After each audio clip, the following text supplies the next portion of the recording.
Okay. Hey, how y'all doing? I'm acting like y'all not here.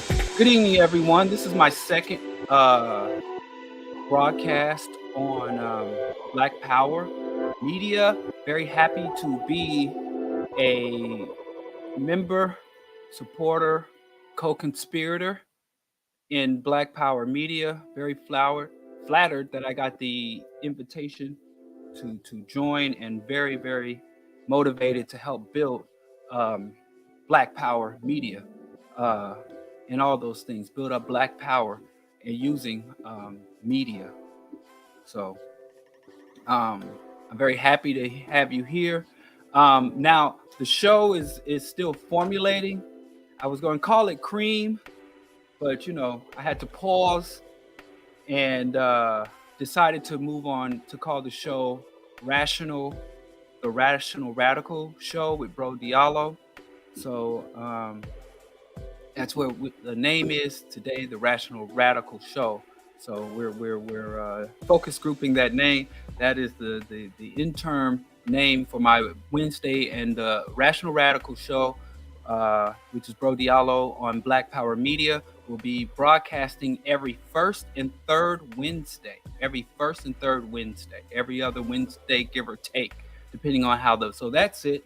And of course, Monday morning, local radio broadcast here in Chicago, Q4 radio broadcast, and Fridays, Earn Your Liberation with Geechee Y'all and Dr. Jared Ball.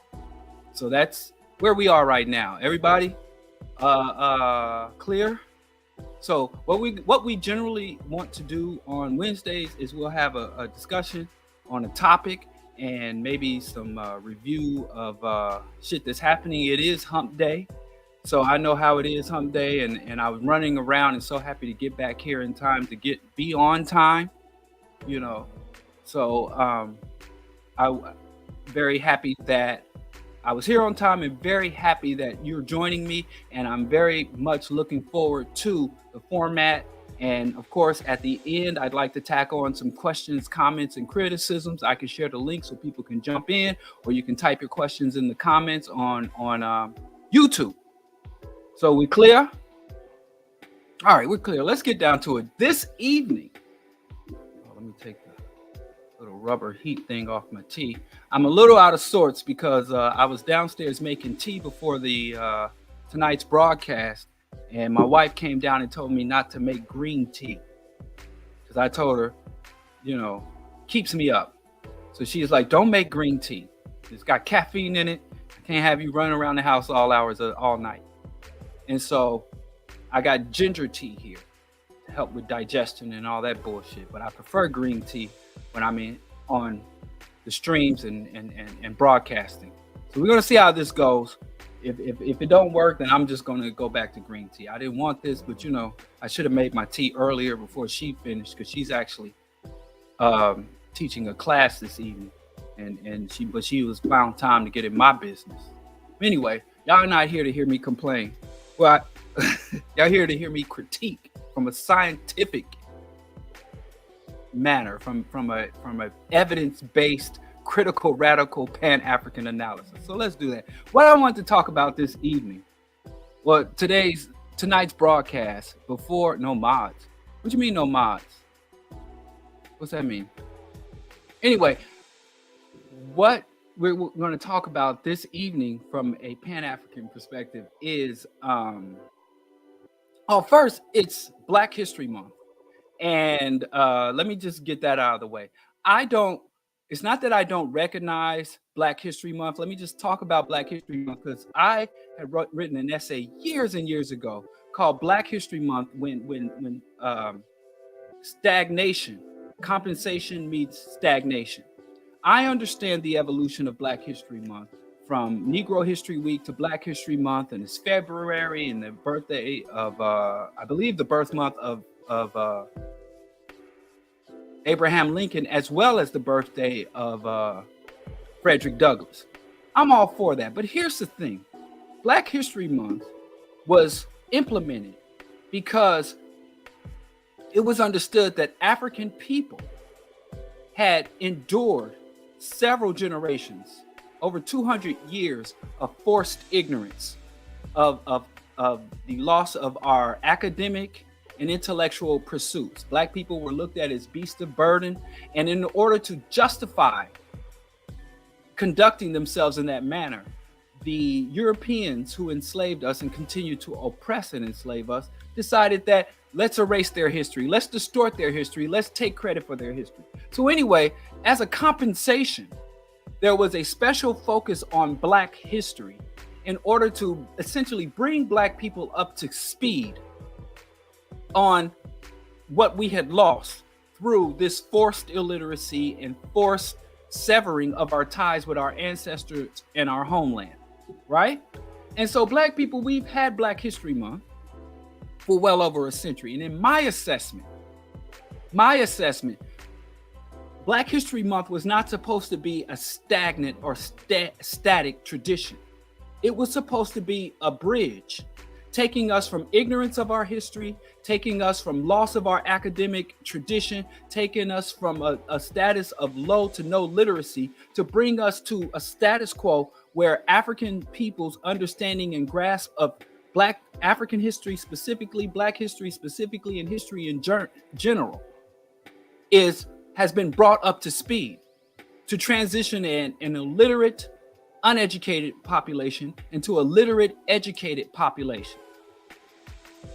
And a lot of times when we have these traditions that were born out of tragedy, born out of atrocities, we tend to hold on and instead of helping us to advance, they hold us in place. What I call hamster wheel politics. You're doing a lot of work, but you're not advancing. And Jared Ball just sent me a video where some students at an HBCU, I'm not going to say the HBCU because I don't know if he wanted me to really share the details, but basically it was one of those gotcha videos where a couple of students at HBCUs went around campus asking the other students to name 5 African countries.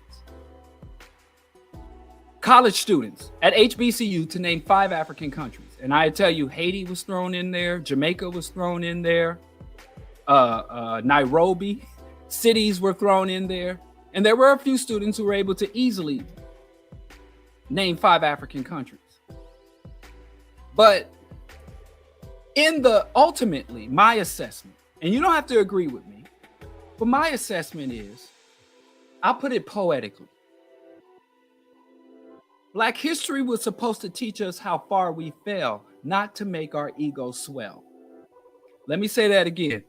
The point of Black history was to demonstrate and show us how far we fell, not to make our ego swell.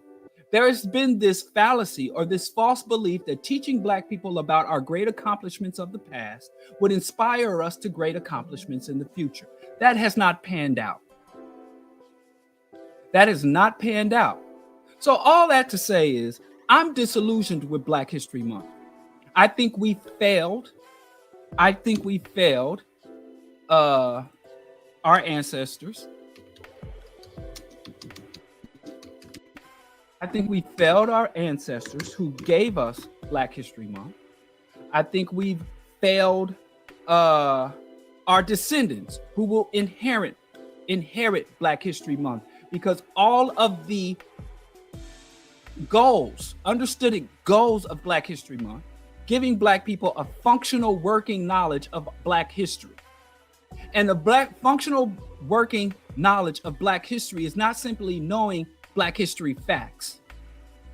It's not simply being able to name 5 African countries or 5 civil rights leaders or being able to name dates. As Professor John Henrik Clarke informed us, history is a roadmap. It tells people where they've been, what direction they're going, and how far they need to go to get to where they're going.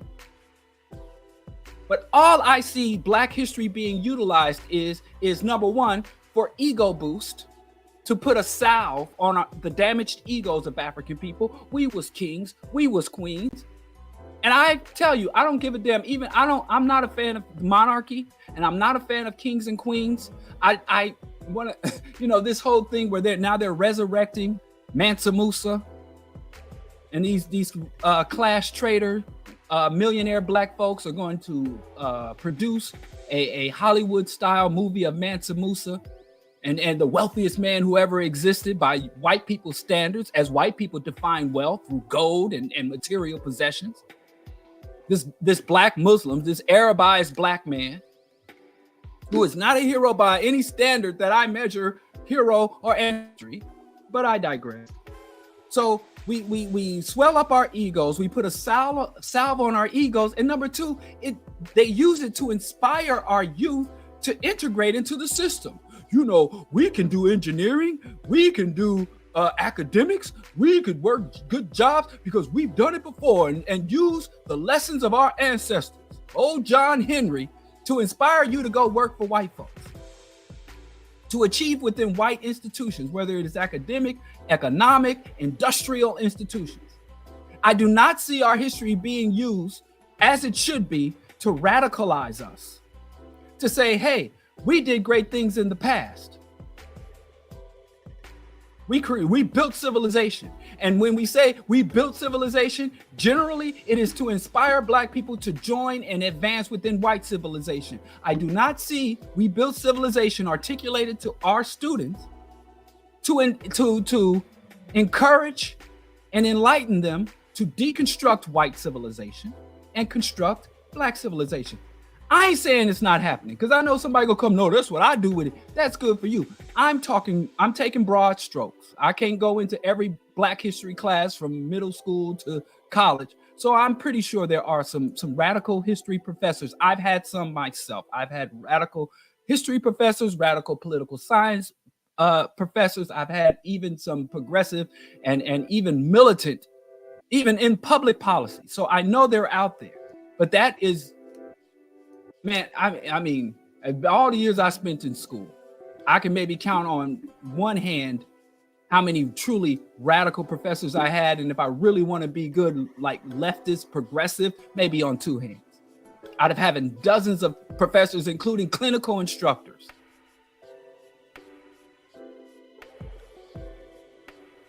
So, all that to say, I think our history is being misappropriated. I think Black History Month has gone from a noble effort, a reasonable and understandable event, to being a reactionary and maladapted tradition. That's my conclusion. So I decided, well, what am I going to do? I'm going to push it back on white folks. Here's another nugget.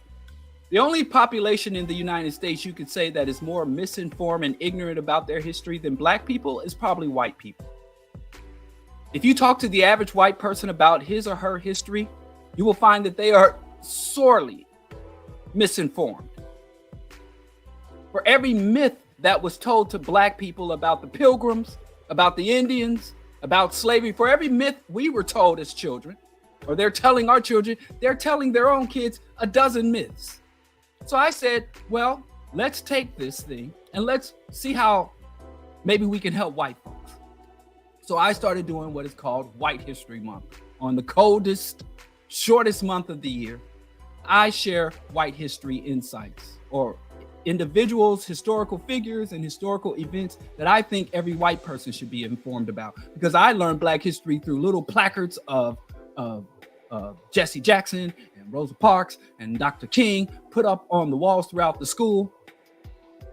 And if white folks want to pay me, I'll come and do little white history arts and crafts. I'll have them make little pilgrim hats. I'll have them get some white cotton and weave some colonial powdered wigs. If y'all want to pay me, I'll do that. But I'm going to go ahead and get this to white folks because it ain't served us. Now, I've been seeing people talk about Black History 365. And I appreciate that. That's kind of where I stand. I think we should. Oh, and let me go ahead and run with what I said about what history is supposed to do, as opposed to swelling up our egos, salving our egos, or inspiring us to achieve within capitalism and white hegemony. I said it, but I got to press it. Black history, the facts and details of Black history should, number one, outrage us. It should outrage us. The antiquity and the grand history to tell us how much we've lost, and then the relentless ongoing atrocities that our ancestors endure, that we too endure, it should be a source of outrage. Number two, it should be a justification for all out hostility and warfare against the systems and institutions of global white domination, colonialism, and capitalism. And number three, it should give us techniques, tactics, methods, strategies. It should be a place where we can go to evaluate what will work, what has worked in the past, what can be tweaked, what should be abandoned. African history should be both a radicalization and then a weaponization of African culture. That's what it should do. And I don't see that happening within Black history. Because if it was doing that, it wouldn't be a recognized. We would not find Target filling its shelves with Black history. We wouldn't have Penguin Publishing. We wouldn't have capitalist and U.S. state agencies and capitalist corporations recognizing, celebrating, and participating in it. As Del Jones said, when your enemy embraces your culture, it's all Mickey Mouse. It's lost. Hip hop is now in museums. They're opening up a museum of hip hop. I've been watching my second favorite rapper, KRS-One, the Blast Master, standing there with the goddamn state senator from New York, the Wall Street senator, celebrating the opening of a hip hop museum. I saw hip hop museum way back in the 90s. I went to the Brooklyn Museum of Art. And if you ever in Brooklyn, go to the Brooklyn Museum of Art. On some days, it's free. When I was going, it was free every day. They had a cylinder there where you could put in a nickel, a dime, a dollar, or however much. But now you got to pay. Thanks to Giuliani. Giuliani, man. I was in New York under David Dinkins. And David Dinkins was letting us into the botanical garden and the museum all for free. But now there's a paywall. And so anyway, they had a hip hop museum. They had a traveling exhibit of hip hop. And don't lock me there. I think it was either 94, 95. And when I saw the advertisement for that, I'm like, that's it. Hip hop is done. That's it. It's done. And what's ironic about that is if you go into the Brooklyn Museum, they have one of the largest collections of African artifacts from Kemet and other places of almost any museum outside of the Smithsonian in the United States. Now, American museums can't hang with European museums when it comes to stolen Black artifacts. I mean, they the Europeans have like really literally almost like a 1400 years head start robbing Africa before the white folks of the New World. They were robbing and stealing artifacts from Africa before, you know, they embarked on their genocidal campaign of the New World, colonizing North and South America. So I ain't gonna hold it against white folks in the United States for not having as much stolen artifacts. But I mean, American white folks, the New World white folks, been grinding hard to catch up to the old world white folks. That's another. Anyway, you go in there and you see all these stolen African artifacts on display. You see literally the corpses of our ancestors, mummified corpses of our ancestors. And if you go around and you got time, you can go to the Pacific Island. It is a testament to genocide and colonization in that museum. All these conquered people, all these lost and extinct languages and cultures on brilliant display. And I ain't saying go in there on no Killmonger shit, because I sure don't want to be having to bail out my brothers and sisters. But then they got hip hop right there, like another conquest. And they had Biggie Smalls' suit. It's huge. They had a mannequin with Biggie Smalls, and they had this one display. There was this white girl who was giving the tour. I wasn't on the tour. I was listening in though. And they had, if y'all don't remember Apache,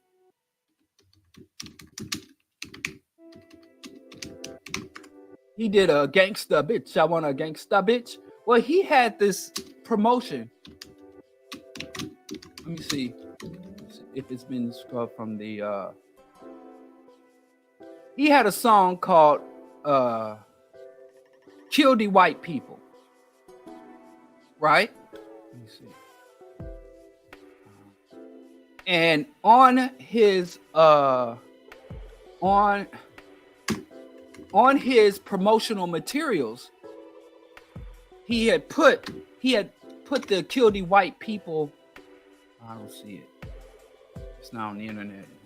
Certain things you can't see. But anyway, Apache, if you look him up, he's passed on. But he had a song called "Kill the White People." And back in the day, this is back in the CD cassette era, where you had to print shit off. You had to burn CDs and you had to produce album covers and shit.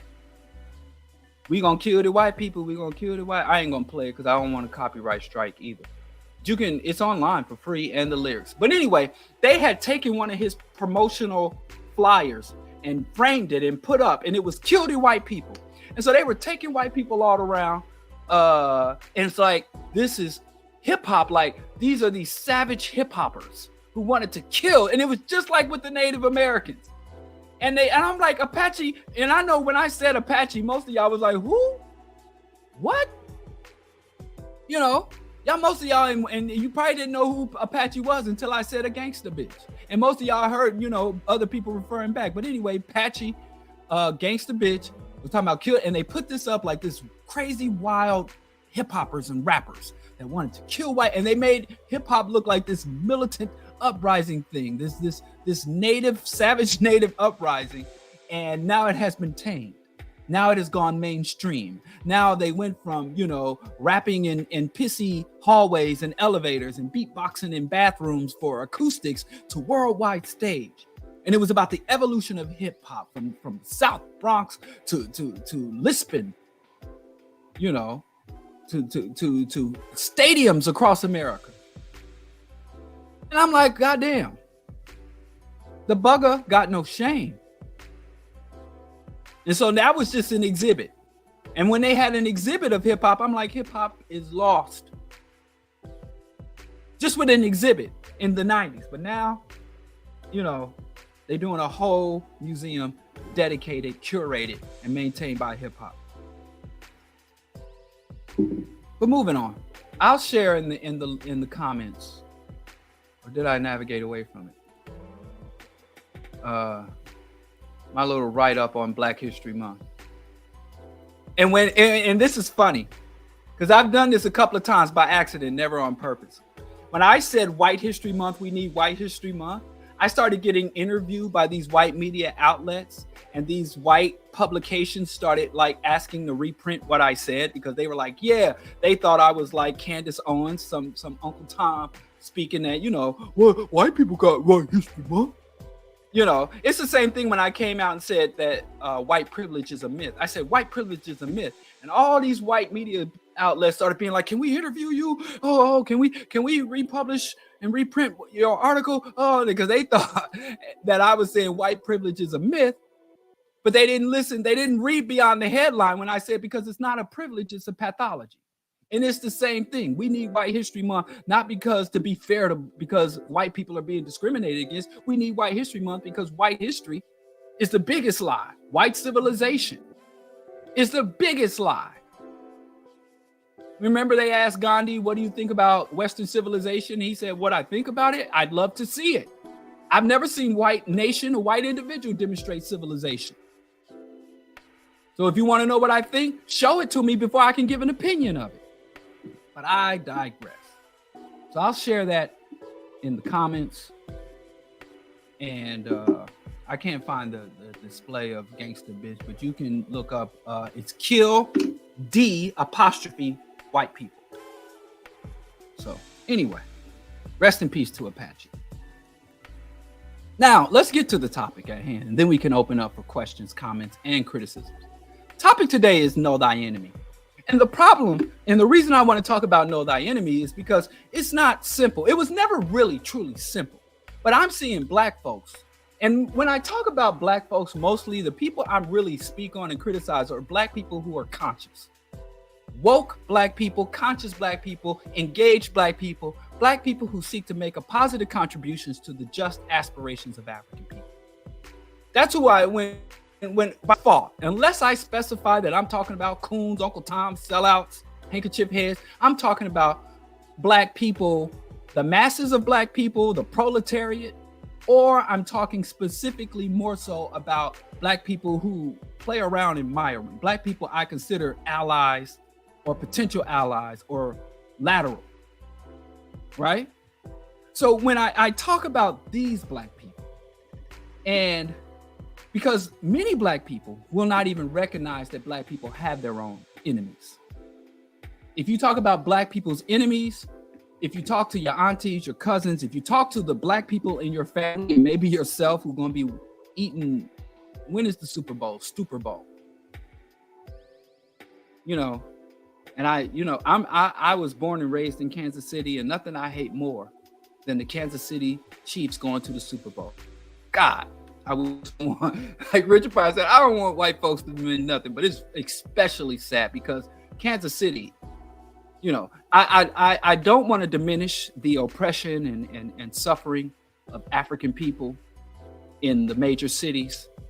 Y'all, New York, Chicago, ATL, LA, West Coast, Old Town, Funk, Detroit. I don't want to diminish the experiences of black people in the metropolis. I don't, because it's bad. I've been living in New York and Chicago. I've been living in black metropolises for more than half my life. But you ain't seen black backwardsness and black oppression and dysfunction until you go to rural black America or small town, small city black America. It's bad where y'all is, but it's unbearable. It's some like Jim Crow shit. Now, let me tell you something about Kansas City, Missouri. Let me just pull it up because y'all ain't gonna believe me.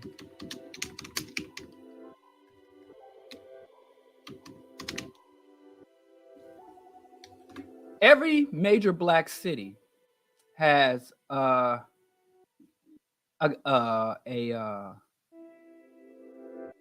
Martin Luther King Boulevard, right? Every single one, without exception.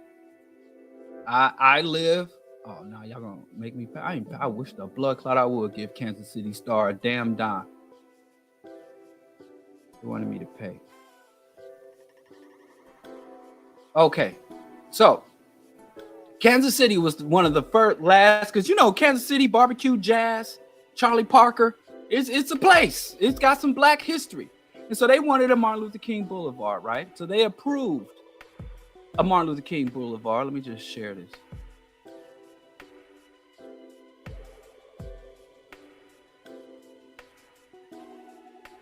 It's gonna come up, right? So they approved the Kansas City Martin Luther King Boulevard in 2021, right? And they was like, yeah, we're gonna go ahead and let you Negroes. And it was Paseo Boulevard. Paseo, when I was coming up in Kansas City, was like the most affluent area for black folks. That's where the black doctors, the black lawyers, the black engineers, that's where the well-to-do black people who didn't want to live in the armpit or ass crack of the white majority decided to say, hey, I got a little money, I got a little status, but I want to stay around the way. So they move up on Paseo, this main street, and maybe up just past Truth, you know, where the strivers, black people who know how to act and hold it together, black people who are able to endure the crack epidemic, right?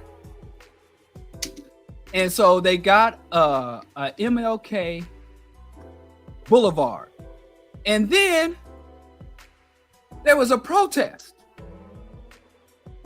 and they were like, we don't want no MLK Street in Kansas City, because everywhere around the country where they got MLK Boulevard is where the drugs and the poverty and all the crime is. So if you put a Martin Luther King Street in Kansas City, that's gonna be where the drugs and the crime and the woot is, right? Now I came to Kansas City, right? And let's see what this dude's saying. Hold on, let me see what dude's saying.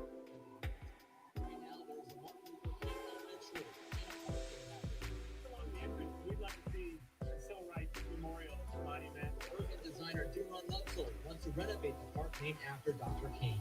We feel not quite the honor that Dr. King deserved. This is the design, adding in ball fields, speaking areas, Joey Thomas's barber shop. Now that Martin Luther King name is removed, what do we do with it now? Do we just legacy die? Right now, okay, I guess he was against it. But I was in Kansas City when the Martin Luther King protest was going on.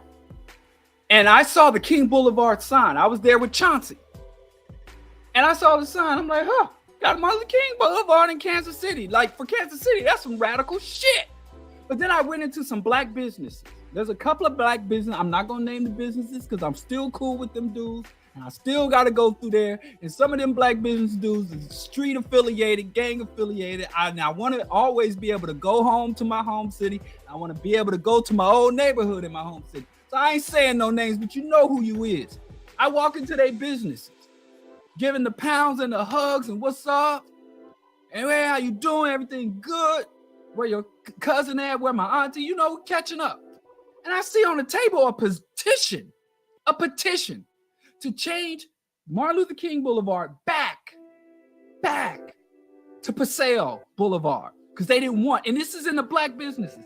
Every major black, not every, but just about every black public space or gathering space I went to, this petition was there, and it had mad black signatures. And Kansas City was the first city in history, to change the name back. And they were like, we want the Paseo has a lot of history. And they went and got these handkerchief head Negroes. They get these handkerchief head Negroes to protest, and they were parading out these black people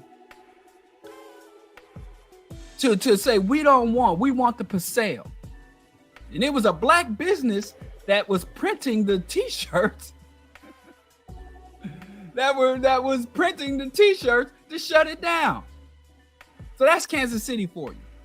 Martin Luther King is too radical for Kansas City. And I tell you, I swear for God, when I was a child in the Baptist church, the Baptist preachers in Kansas City would get up in the pulpit and say, Dr. King deserved to get killed because he was making trouble. And instead of leading our people, Dr. King put the focus on himself instead of the focus on the Jesus. Dr. King needs to take the reverend off his name because the reverend belongs in the pulpit, not in the streets. That's the kind of sermons I grew up hearing at Covenant Memorial Baptist Church. And if you are a member, former or present member of Covenant Memorial Baptist Church, tell me I'm lying.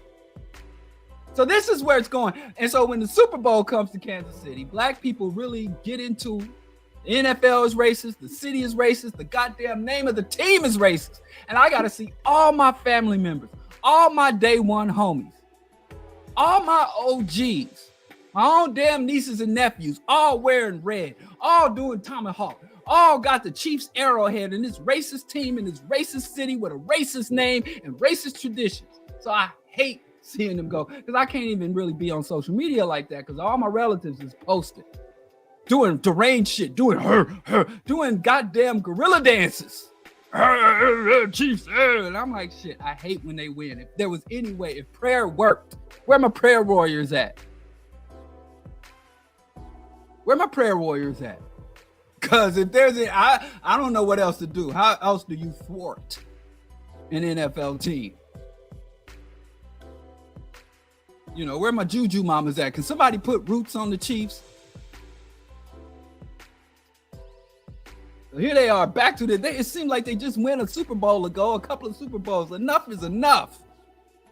And then y'all Negroes so crazy. I didn't see y'all bragging about that. There's 2 black quarterbacks going to the. We're gonna have 2 black quarterbacks. You know, is Kwabena watching? I get 1 M-bomb per show because Kwabena is trying to prohibit and ban the use of the N-word, even amongst black people. But sometimes, man, I have to say it. Are y'all niggas crazy? We just seeing black people in positions of authority commit atrocities against black people, and we still celebrating black people in positions of authority. Curious to me, but I digress. What this got to do with knowing our enemy? When you're in a struggle, first of all, I've always argued that you can only be 2 things in relationship to this system as a black person. You can be a victim or an enemy. You are a victim by default. The moment, as Boots Riley said, I'm in a gang that's in an all-out war. They jump me in when they cut my umbilical cord. So you're born in this. Literally, this system starts attacking black people in the womb. From the contaminated foods, the contaminated circulatory system, the contaminated products, the psychological, the emotional, the generational trauma and stress that is encoded into our epigenetics. African people from conception. Hell, even before conception. From the testicles and the sperm to the ovaries and the eggs, this system starts to attack us. So it's and it's really weird to me, black people that have stories of their first encounter with racism. That's wild to me. I didn't even know America was racist until the cop called me the N-word, till I got denied that bank loan. Then I realized, oh wow, this is racist. And maybe I shouldn't be hard on them type of black people. They didn't have, I had adults around me that's every way. Hey, be careful around them Peckerwood. Watch them white folks. The bucket got no shame. So I was told from infancy. Tyler Perry said he has a 7-year-old son, and he's doing everything he can to shield his sons from the reality of race. So he's like, I'm gonna keep my son exposed and butt naked. So when he does go into the world, white folks will have a fresh pickings. Dale Jones said, you're gonna raise your children in the savannah and not warn them about lions? Part of rearing and cultivating a child in an environment is to let them know the risk of that environment, as well as encouraging them to take advantage of all the benefits of the society. But what do you want from me? So they attack black children in the womb, and then you're born into a racist system. You're completely born and you come into a racist world. And so black people come into the system. We know, but we don't even recognize that. First of all, we are people. And that's the thing. Where black people I don't have no enemies. Negativity. But let me first break it down, because this is what's really curious. In order you can be a victim or an enemy. Let's get back to that. So you're born a victim of the system. No matter what you do, even Blue Ivy, born a billionaire, still is a victim of the systems and institutions of white domination and capital. Now, as you exist as a victim, or in a more formal way, a subject, we are subject of the American empire. People, we have citizenship status, but we are more akin to subjects. We are subjects of the realm more so than citizens, because we've never been able to fully engage our rights or have our rights fully protected, respected, or enforced by the legal system, the judiciary system. And so we are citizens in name only. So anyway, but as you go through this system, as you get older, you can decide, well, what am I going to do? How am I going to respond to this victimhood status? A lot of Black people say, well, I'm going to deny it. I'm not going to have a victim mentality, which there's no such thing as a victim mentality. That's another myth. I'm going to have a victim mentality. I'm not going to have a victim mentality. I'm going to do what I can. I ain't going to let nothing hold me back. I'm not going to complain. That thing is making a comeback now. I noticed that's coming back now. People are starting to attack complaining again. Remember, the Christians were wearing don't complain wristbands, and there was a whole don't complain movement. And if you complain, that means you doubt God and all that bullshit. That's making a comeback. I'm starting to see that trickle back now. Stop complaining and get to work. Stop complaining and believe in God. Stop complaining and stay, right? But you can make one decision. Say, I'm going to take an adversarial position to my victimhood. Taking an adversarial position against your victimhood does not mean joining your enemy. That is submission. Black capitalism is submission. Black Christianity, Black Islam, joining in to the very institutions or structures that victimize you, embracing them, is not winning. It is not resistance. It is not showing them what you can do. When you get that, you got to work twice as hard to get half as far shit. That is submission and surrender, right? So you can say, listen, I'm going to live my life. I'm going to define my relationships. I'm going to conduct myself.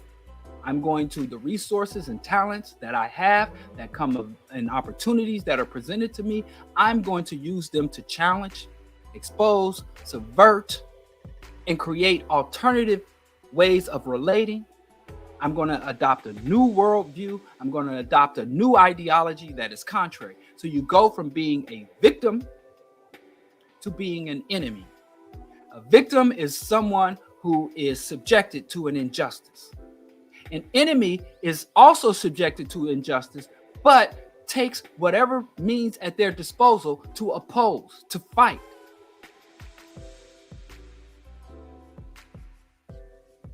But what we find, instead of people saying, hey, I'm going to acknowledge I'm a victim and just try to navigate this system as best I can, or I'm going to be an enemy, the third route is to deny victimhood. And then they deny victimhood, and then they have no relatives. I see people online talking about, if you share that video of that brother getting beat to death, I'm going to, Black people, protect your spirit. Oh, heal yourself. You even got Black people, Dr. Ball shared me this article of Black people taking mind-altering mushrooms in order to deal and cope with racism. Not trying to demean people. Not trying to demean people. I truly am not, for taking alternatives. Neely Fuller, I always had that book somewhere around my desk. Every time I look at it, I see it. But then Neely Fuller said victims of racism are allowed to individually determine how they will cope and deal with it. And other victims of racism are not allowed to judge or demean or attack other victims of racism. And how? Neely Fuller, and this is really raw, rough explanation of Dr. Neely Fuller, but Dr. Neely Fuller basically said, under this system, because of the way the system has engaged with African people, has treated us in the past and continues to treat us, we owe no obligation to the system. Our only obligation is if we're going to work in the system and just try to navigate it, or we're going to rebel, is that the cardinal rule is you can't harm other victims of racism and white supremacy. That's his language. I don't like saying white supremacy because it's just inaccurate. It ain't even that I have it. If they were supreme, I'd fucking say it. If white people were supreme, I'm cool with reality. I'm cool with facts. I'm cool with evidence. But I know one thing, a supreme people don't have to create special advantages for themselves. A supreme people doesn't have to unlevel the playing field. A supreme people do not have to engage in discrimination. A supreme people would not have to deny other people opportunities to compete. A supreme people do not have to isolate themselves and discriminate against other people. So they're not supreme. There are a lot of things, but supreme is not it. They just don't do it. We call Michael Jordan the greatest basketball player of all time if every time he walked on the field, for every 2 points one player made, he got 10 points, and he was able to travel, and he was able to play basketball with a machete and hack at the other players. Let's say he had all the same skills, but he was able to do those things as well. Would anybody call him the greatest basketball player ever? No. Why is he the greatest? Because he had to go on the court and adhere to the same limitations as everyone else. Now, some people might argue, oh, they built the team around him, whoop, whoop, whoop, whoop. But by and large, he had to play according to the rim was the same size on his side as the other side. There wasn't a tilt on the basketball field, He had to play within the same regulations and limitations as the other teammates. As a rough, and I could be wrong because y'all could tell me all this shit that happened in the NBA. I don't watch ball chasers. I hate pro sports and I hate the economy and culture of pro sport. So I ain't never sat down to watch Jordan or LeBron, and I ain't gonna watch no ball chasing. That's just not my thing. If my kids and cousins and nieces and nephews ain't playing, I ain't watching. You want to see me hooping and hollering about ball chasing? It's at least got to be somebody I know on the field. And I do have a nephew that might be in the NBA. I'm still not gonna watch that shit. I don't know, in the next couple of drafts. But that's neither here nor there. What was I talking about? So anyway, where was I? I totally lost my point. Started to think about that NBA money. It's coming to the Jeffersons. Oh, yeah, they're not supreme. So anyway, black people within the systems and institutions. I'm talking about victimhood versus enemy. So you're not allowed, as Nellie Fuller taught, you are allowed to do whatever you deem necessary to this system, up to and including going and pull a Colin Ferguson. If you don't know who Colin Ferguson is, look him up. You can go pull a Colin Ferguson. The only thing you're not allowed to do is to bring hardship on other people who suffer. That's the only thing that makes you, because he says you have to live your life in such a way that does not advance or validate global white supremacy. Again, I don't believe they're supreme. That's not my word. I'm just using his word for a more accurate call because I'm already kind of butchering what he wrote. But I'm just giving you an overview. So that's understandable. So I'm not going to criticize black people for remaining victims or refusing to become enemies. Oh, thank you, CD. I got my first contribution. Look at that. So CD making a contribution. Y'all know me. I'm a poor socialist. I ain't used to seeing money where the money resides. But anyway, so I'm not condemning black people who don't engage in the struggle. My only thing is, if you're not going to engage in any type of struggle or resistance to the systems and institutions of global white domination, then you should not obstruct, discourage, or in any way go against those who are. So on the side of an enemy, on the side of the enemy, if you are engaged, and believe you me, I don't expect y'all to go strap up and go guns ablaze. Because white hegemony is so absolute. You can resist this thing through politics, economic, arts, military, armed struggle. social cultural struggle. There are many fronts from which to engage and resist. And I say your level of resistance, the intensity of your resistance should be determined by you. But if you do become a victim, incarcerated, killed, you lose a job, get foreclosure, they repossess your car, then you should look at it as saying, hey, this system has taken a strike against an enemy. Because when I am in a position and whenever I get in a position to do harm, to subvert, to delegitimize, to challenge the system, I take it. I think Black people should view ourselves as enemies of this system. And I know we have a quite childish view of conflict and warfare. We have a quite childish view. We think Black militancy, we think militancy means getting a gun and going out and shoot. The most militant Black man in recent history was Barack Obama. A man who we've never seen raise his voice or his fist. We've never seen that man hold a weapon. We've never seen that man give a stern word. We never heard him cuss. Yet he's the most militant Black man in recent history. This scholar, he's not a Rhodes Scholar. He's not a Rhodes Scholar. But he's a scholar nonetheless. What was he? The editor at the Harvard Law Review, which is very prestigious. But all I'm saying is he was militant.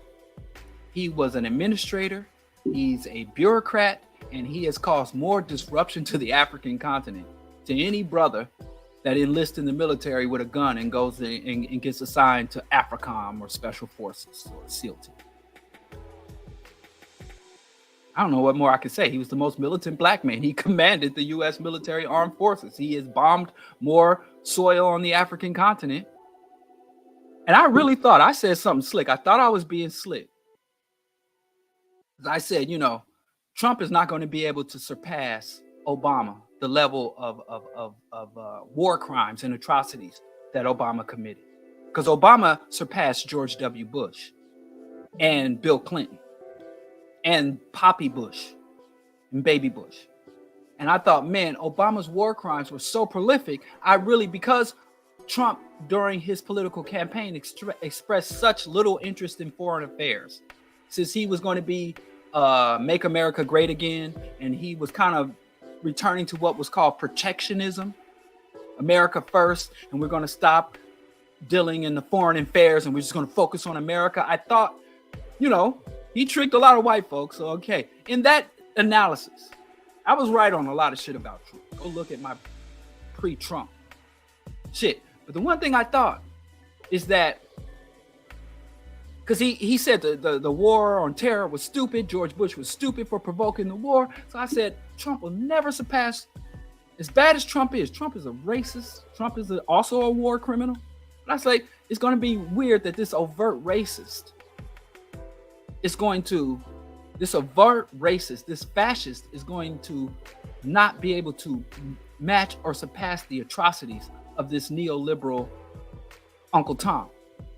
But Trump surpassed Obama. Trump intensified the bombing raids.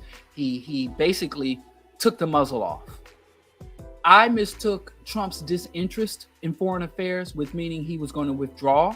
But his disinterest in foreign affairs played out in him basically saying, hey, do whatever you want. Don't even check. Don't ask permission. So he let the serial killers of the Pentagon have full reign without any oversight. Obama did provide oversight. You can condemn Obama and give Obama credit. But he was watching. He was signing.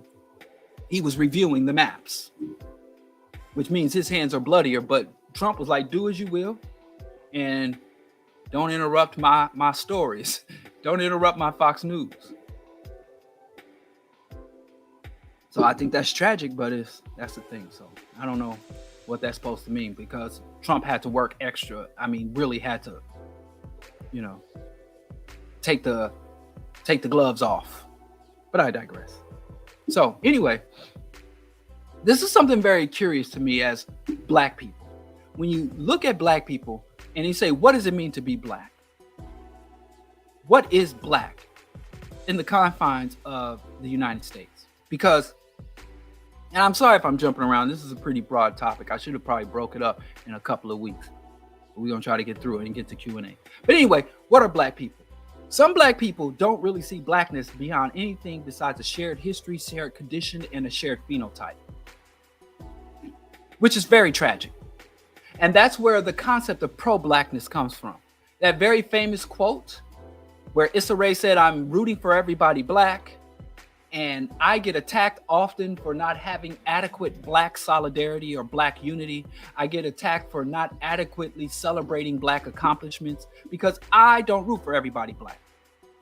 Because to me, blackness is definitely phenotype, shared history, shared condition, shared origins, shared destiny. But to me, blackness also demands a very particular ideology and outlook. And it's not just being pro-black, but pro-blackness to me and black excellence to me must be defined in opposition to the things that seek to exploit black people, to harm black people, to exterminate black people, to prevent black people from living full and dignified lives as a people or as a collective. So the very identity of blackness is in opposition to capitalism and global white hegemony. I keep having to say that. I need one word to encompass all that. Crack of shit. And there are too many black people who are allies of the systems and institutions. I say this all the time and I'll say it again. In their efforts to oppress the world and to exploit the world, and their efforts to oppress black people and exploit black people, white people have more black allies than enemies. There are more black people using their talent, their skills within the private and public sector to maintain the oppressive status quo than there are black people actively fighting it. So I can't root for everybody black. I can only root for Pan-African, socialist, conscious black people. I can only root for black people who have an ideological stance, who seek to not only liberate African people and the African diaspora and the African continent. It's not enough to just want to unite the African continent and the African diaspora. You have to be in favor of restoring the planetary ecosystems. Because if you liberate and unite Africans, but you continue with industrial capitalism, carbon emissions, the production, distribution, and improper processing of toxic waste, from plastics to dioxin to mercury and lead, then who cares? And Africa, the African continent, and the black community has already suffered more than half a century of black faces in high places, of black people in the post-civil rights era, in the post-colonial era, rising to positions of authority who behave just like white people. And you don't just have to go to politicians. Rick Ross was under investigation for abuse of his workers. How many more black moguls, black hip-hop moguls are we going to see behave just like the Jews did while telling us about the Jews? Remember, Kanye West said he was going to give back the masters. Kanye West robbed all these artists, and then he saw the contradictions of claiming the Jews were robbing black artists, and then recognized somebody must have got to him and said, hey, you're robbing black artists. So he said, I'm going to give back all the masters. I'm going to give back all the masters to the artists. Where is it?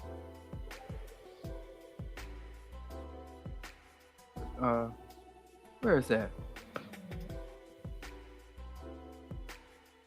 You don't say. No, not Kanye Masters.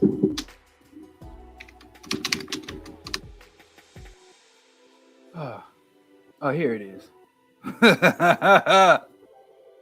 This is back in 2020. Kanye West says he's giving back all good music artists back their masters. Right? Now, put your hand up if you think those artists, any of them, got their masters back. Put your hands up. Put your hands up. Who?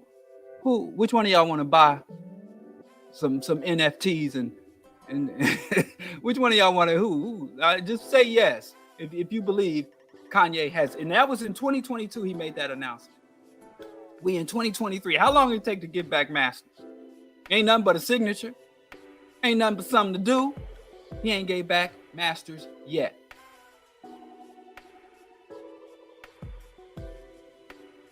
So, anyway, back to enemies.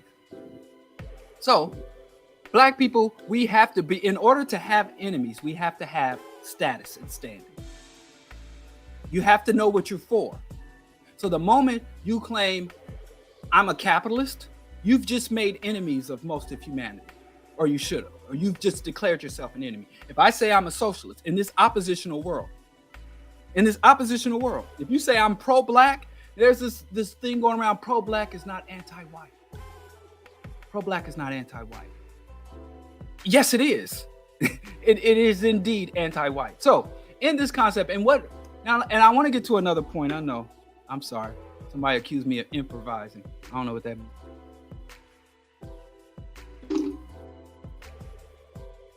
So, but anyway, let me talk about what enemies and why it's important. So we have to know our enemies. In order to know our enemies, know thy enemy, know thyself, know thy enemies, 1,000 battles, 1,000 victories. We no longer understand who's on our side, and we don't even know what side we're on. I'm seeing a lot of Black people share and adopt ideologies and goals and values of our enemies. A lot of Black people who declare themselves at the same time to be for or on the side of Black people declare enemies. We have a very prominent politician and entrepreneur here, a very wealthy man by the name of Willie Wilson. Willie Wilson goes to churches and hands out $20 bills. I mean, it's really weird because if you know about the history of Rockefeller and the original Rockefeller, he would go around handing out pennies and nickels to the poor to try to, ingratiate himself to the very people he was exploiting. So Willie Wilson in Chicago, he runs for mayor, he runs for president, he runs for office. Every time there's an election, he's running for some office. And he gets a significant amount of Black votes. Now, I think it's conscious because every time there's an election here, there's a dozen Black people on the ballot for the same office. So I think a lot of these Black politicians in Chicago are supported by white people to dilute the Black vote because Black people politically are concentrated enough in enough areas to really have some real political power within the democratic system and the democratic machine of Chicago. But even though we have that potential, the potential gets diluted on all these characters that pop up. So every time this city with all these white folks and all these white folks with money, when the mayorship come, it's maybe one, maybe two white folks on the ballot. Same thing with Hispanics, who is another significant population, Hispanic population. When it comes election time, one, maybe two Hispanics. Election time come for mayor, it's like a dozen Blacks. A dozen Black people. That's neither here nor there. One of the many Black people who run, I'm exaggerating, I think there's like 5 or 6 Black mayoral candidates this time around. But Willie Wilson runs every single thing. And he goes to gas stations and he'll announce, I'm going to a gas station and I'm going to pay for everybody gas. And you see a gas station with cars lined up around the corner. He's putting gas in, putting gas in, putting gas in. He shows up at random churches and handing out $100 bills, buying groceries. Just, Robin Hood. He was a sharecropper and he worked himself up from nothing, pulled himself, and now he's a multimillionaire and he spreads money around the community. At the same time, and he's beloved in this city. He's beloved. I'm sure before I get off this show, my phone, I'm going to have texts on my phone talking about, why you talking about Willie? Don't be silly. You're supposed to support Willie. And he's a MAGA supporter. He supports the full MAGA agenda. He voted for Trump. He said he supports Trump. He was just in a debate and he said that the police need to be unleashed on the Black community and that if someone commits a crime, you should hunt them down like rabbits. And it has pretty much not affected his It has not affected his status. He wants to unleash the police on unruly Negroes. Chicago mayoral candidates turned out for a forum hosted by Channel 9 and AARP last night, with public safety dominating much of the conversation. Businessman Willie Wilson called out Mayor Lightfoot after she criticized his comments recently that police should be able to chase down suspects like rabbits. She more concerned about the cause of my who put themselves down like animals. They shot my kid, killed somebody else, and gonna look and kill somebody else out here soon. Your mother, your father is wrong. Here's what Mayor Lightfoot had to say. So anyway, he said that the police should be able to hunt people down like rabbits, criminals down like rabbits. And if you know the face or the perception of crimes, I'm in this city. I tell you what, I'm an angel. I've committed no crimes, but I found myself confronted by the Chicago PD. And I've been down in the South. I grew up in Missouri. I've been down in the Tennessees. I used to spend my summer in the Ozarks, Silver Dollar City. And I was even in New York City under Giuliani's NYPD. I've never seen cops so goddamn overtly disrespectful and hyper and aggressive as they are here in Chicago. So when you tell cops who already, there was literally a torture chamber that the city ran for 30 years, where cops, before they would take you to the precinct, they would take black suspects to the torture chamber to get them to sign or confess to anything and then take them in. You know? And so for a beloved, and he's not lost any votes. He hasn't lost any support. He could still Sunday morning wake up and go to any of these black churches, any of these black meetings, and headline any black event in this city that he wants. So we don't know our enemy. We don't recognize what an enemy is. I see black people advocating for, and let me talk about another Chicago icon, because in the past weeks, I've been going back and forth with black people talking about the Black Hebrew Israelites, but I'll get into that. So when black people, there are people who claim to be on our side and be our allies and recognize that they are our enemies. And there's an organization in this city, iconic, that has taught the black community that the white man is not a devil, but the devil. And I ask black people all the time, whenever an individual or an organization claims to want to free us, why don't we ever evaluate what that freedom would look like? Why don't we ever evaluate, let's say this organization or this individual's goals and objectives become fruitful, fully manifest. What would a world look like under a victory of the Black Hebrew Israelites, of the Nation of Islam, of many of these black nationalists, and even under Marcus Garvey or UNIA, All African People's Revolutionary Party? Do we really say, well, what, before we sacrifice our time, some of us give our life, do we ever say, what would their victory look like? What do they advocate for? How would they structure society? What would they carry over from the current system, and what would they leave behind? What would they implement?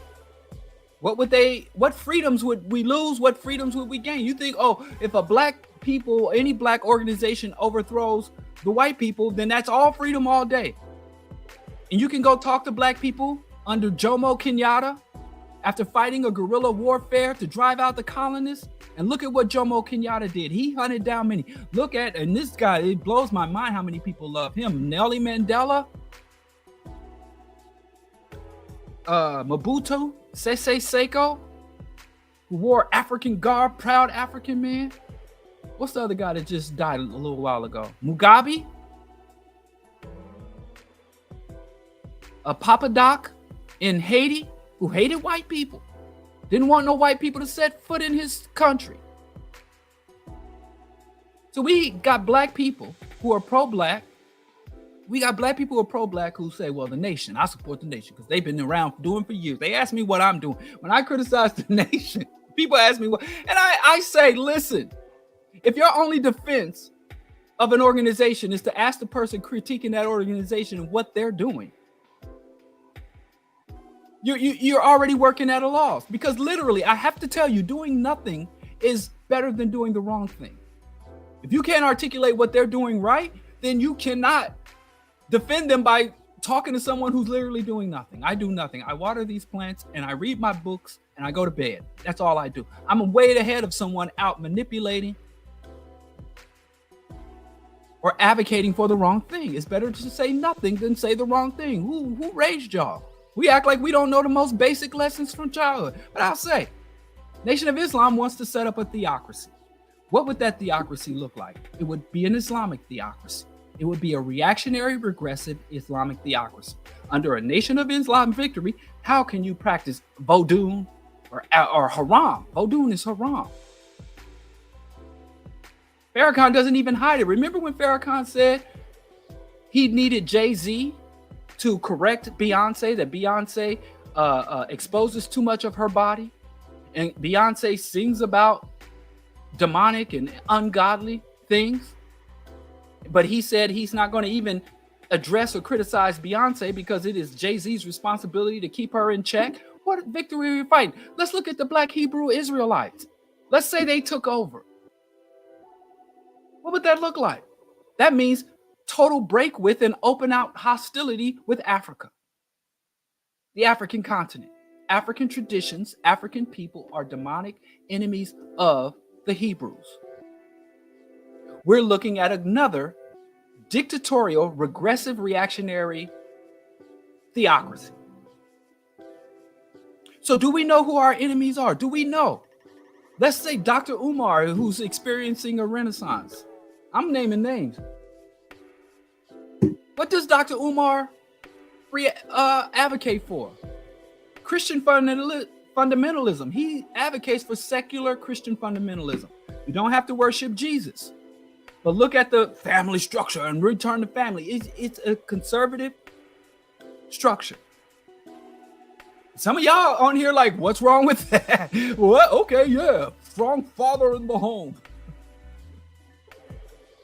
Y'all falling for the okie doke that white people fall for. There's a bunch of Christian evangelical hustlers out here telling white folks as they snort meth about, the father back in the home. That is one of the oldest hustles. That family values hustle started by some of the most reactionary, regressive. Anybody that's coming to you about family values is seeking to exploit you. So I see black people, and it ain't even got to be these black demagogues and cult leaders. If you look at a lot of black people, they're being seduced by individuals like Jordan Peterson, Ben Shapiro, even Joe Rogan, because these people make sense. They talking about, they're gonna protect our kids from the gays, and they're gonna put the fathers back in the home, and they support entrepreneurialism. What does freedom look like under Killer Mike's? With black banks, black entrepreneurs, black capitalism, black minds, black industries. You can't have an extractive capitalist economy without military imperialism. If the U.S. military withdrew from all foreign bases, if U.S. economic hitmen, if CIA agents, assassins, and saboteurs all withdrew, if colonialism ended, capitalism would be over. No more cheap oil, no more bauxite, no more palm oil, no more desperate people willing to work at starvation and slave wages and sweatshop conditions. It would be over. So you can't tell me you're a black entrepreneur and you want to help black people through entrepreneurialism when entrepreneurialism literally is parasitism. Do we know our enemy? Do we know our enemy? Now you might say, Diallo's suggesting that other black people are our enemies. I don't have to suggest that. History has proven, and I'm not telling you to follow with my assessment. I'm telling you to do an assessment and reach your own conclusions based on the evidence available to you. I don't criticize anybody for anything other than what they publicly state. I don't try to get into people's minds. I don't try to get into what people believe. I don't try to get into what they're doing behind the scenes. I don't give a damn about Illuminati hand signals or, doing Illuminati or standing, the aprons. I don't get into nothing. I don't look under rocks. I don't look behind curtains. I don't try to suss out who got time to dig out the hidden meanings and hidden agendas. I only look at the surface. I only look at the surface. That's a good question, Chubuka. What's your name? Chuck Cool Way Buka? That's a good question. What's wrong with family values? Let's stick that. I'm going to star that. And when we start with the Q&A, I'll try to get back to that question. If not, put it back. One of our biggest problems is Black people. Man, I love my people. We are truly an amazing and magical people. And we're able to do shit, accomplish feats that not only put me at awe, but our enemies are not only in awe of us, they're afraid of us. I say all the time, do you know how much resources they put into making us stupid and keeping us stupid? You know how much effort it takes? How many intelligence agents? You just look at the Pentagon. They have scholars on payroll at the Pentagon. The U.S. military has as many classrooms and libraries as it has in armories and shooting ranges. There is a concerted effort to subvert Black people securing liberation, because if Black people secure control over our land, our resources, and our own imaginations, it's over. So we have enemies within and without. But I don't think we've done an assessment. I just had a young man tell me today, I'm about action. I'm about action. He tells me, you got to do something. We got to be out here acting. And it kind of blows my mind that we still believe, he said, what matters is doing something about it. We got to do something. He said, don't worry about semantics. Don't worry about symbols. You just got to act. And I'm like, based on what ideology? Based on what analysis? Based on what tactics and strategies? How will you evaluate whether or not what you did was good or bad, or the outcome? Revolution is an intellectual endeavor. And this anti-intellectualism. So I'm just saying, before you can even identify who your enemy is, you have to know where you stand. What type of world do you want? Very clear. I want liberation. I want private property abolished. I want capitalism abolished. I want the police and military abolished. I want the economy to be subverted or subject to and exist. Oh yeah, them some enemies. Appreciate the contribution. I want that African people to be united and under secular evidence-based governance.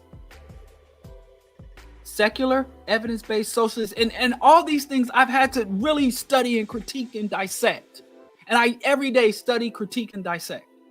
So before we can even determine this is our enemy or this is our ally, we have to know where we stand. I'm seeing Black people all over the movement, the community, the cultural conscious community, bring in enemies, advocate for adversaries, advocate for destructive anti-African outputs and goals, because we don't know our enemy, because we don't know ourselves. So all I'm saying is we do have to do an assessment, and it's not based on hatred. I know I'm the Grinch of Pan-Africanism. I know I'm called a hater. I might speak with some passion, but my conclusions can't be directed or controlled. It's okay to be emotional. I ain't with that stoic, robotic bullshit. It's okay to be emotion, but emotion, or where's that book? I need that. The Community of Self by Naeem Akbar. where he says the emotions help guide us and help us to understand stuff. We should engage our feelings. We should have our feelings. We should experience our feelings. We should engage our feelings. But our ultimate decisions have to be intellectual. They have to be reasoned and reasonable. They have to be able to stand up to scrutiny. People get mad at me for being willing to critique and criticize and even condemn our icons and leaders.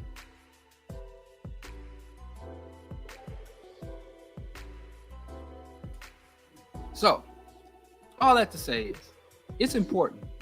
It's not enough to be outraged. It's not enough to be pro-black. It's not enough to be against the system. It's not even enough to be against white people.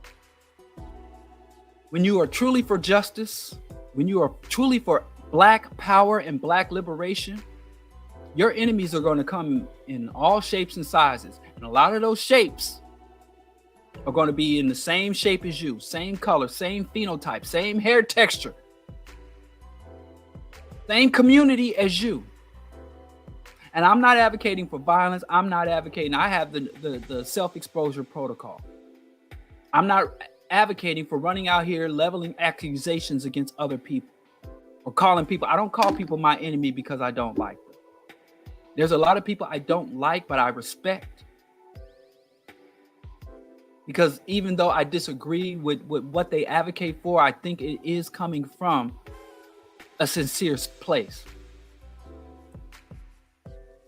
But by the time I'm like, yo, this person does not have our people's interests at heart. This person has proven time and time again that they not only are for enriching themselves and advancing themselves, they are for sustaining the status quo or putting a chocolate coating over white systems and hierarchies. And it's not just political leaders. Y'all give so much love to these celebrities that don't give a flying fuck about us. I ain't even gonna get into the celebrities. I mean, I think the comment section's already a little hot. So I'm saying all that to say, in order to be a true revolutionary, in order to be a true person of principle, in order to be a person who's really going to affect positive change, who's going to make a positive contribution to the just aspirations of African people, you're going to have to be able to define where you stand. And as a result of the stance you take, where you plant your feet, that's going to define where everyone else stands. And a lot of people whom you personally like, whom you personally cool with, might have to be defined as enemies.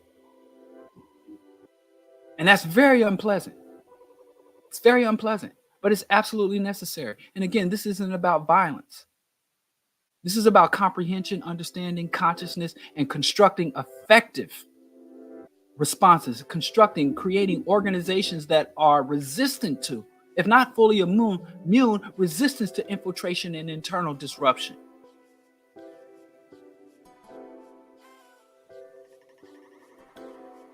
And with that, I'm going to open up the Q&A. So if you got questions, comments, or criticisms, you are welcome to. If you want to jump in on the video feed, please be respectful. And you can jump in on the video feed. I'd love to hear from you. But I want to go back to the question I started. How do I get back to that question? Here's the first thing. What's wrong with family values?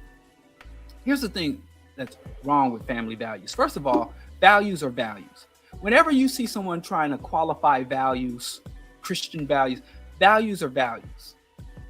So you have people that really believe that they can have good family values, but their economic values, I'm a capitalist and I'm gonna get mine and I'm gonna invest money and I'm gonna control and I'm a capitalist values, but I'm gonna have family values. The problem with family values is your values should be consistent across the board, first of all. So when you set up this whole notion of family values where, what's his name? The late, great Dick Gregory would talk about the mafia, where he would say, if you watch the old mafia movies or you read the mafia novels, they were very family oriented, mamma mia, and they loved, and you see the Don on this day of my daughter's wedding, and they're passing around children and they're kissing children. And at the same time, they have these strong family values. They're out being a scourge on humanity. Murder, prostitution, drugs, also extremely racist. And even in if you know anything about Operation Paperclip, and I'm not talking about the novels now or the movies. I'm talking about real world. The mafia was employed and armed to subvert the socialist revolution, the leftist anarcho-socialist uprising within Italy and throughout Southern Europe. So the gangsters have always been assets and allies of capitalism, and not just Italian gangsters, not just the Irish or Jewish mafia, but the black gangs. The black gangs have always been assets and allies. Gangsters have the same value system and the same objective as the capitalist overlords. They just have different extra legal techniques for getting to the same places.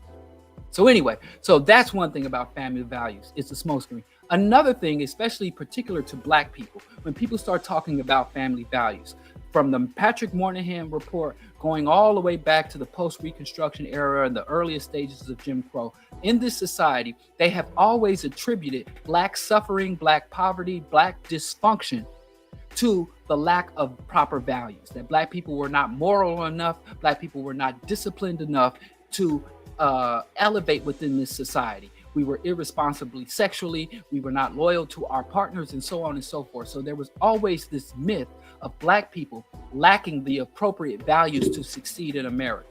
And that would provide a smokescreen, even though all of our researchers have demonstrated that both the public sector, U.S. government agencies, from the federal government to local governments, conspired and even violated Constitution, state and federal Constitution rights and laws in order to subvert black people's economic advancement and social integration. And then the private sector, from banking to industry to even today, where white folks can't figure out how to open and sustain grocery stores in black communities and all this bullshit. And they claim, instead of saying that, hey, the state and the private sector, multinational corporations and government agencies and bureaucrats are conspiring to make sure black people do not elevate beyond our predefined status in the United States to be a non-competitive natural resource, essentially. Black people are here for the extraction of wealth, the production of wealth, the comfort and entertainment of white people. I mean, that's one thing Dr. Claude Anderson was very saying. Our role in this country hasn't changed since slavery. We're here for the comfort, the wealth, and the entertainment of white folks. So when people say family values, our problem is not for the lack of family. If lack of family values led to oppression, white people would be the most oppressed. White people had child labor. White people are the ones who enslaved and raped the whole continent. So if lack of moral fortitude was the source of oppression, white people would be the most oppressed people in the world. White people broke up more families. White people ripping infants from their mother's breast to sell them for meager profits. So that family, anytime you hear people talk about, now notice how you never hear people talk about corporate values and how we need to fix corporate values. You know, people never talk about capitalist values and how we need to fix, because capital accumulate and amass. You know, they never talk about the military values. So family values is an ongoing attempt to blame victims. Black poverty and black family dysfunction is not the source of black problems. It is a symptom. And we've been knowing for years, you can't focus on the symptoms anymore. You got to go to the core of the issue. And every social scientist and economist already knows. Even Europeans have written so many research papers on. There's a really good book that simplifies and kind of brings all this research together called The Spirit Level.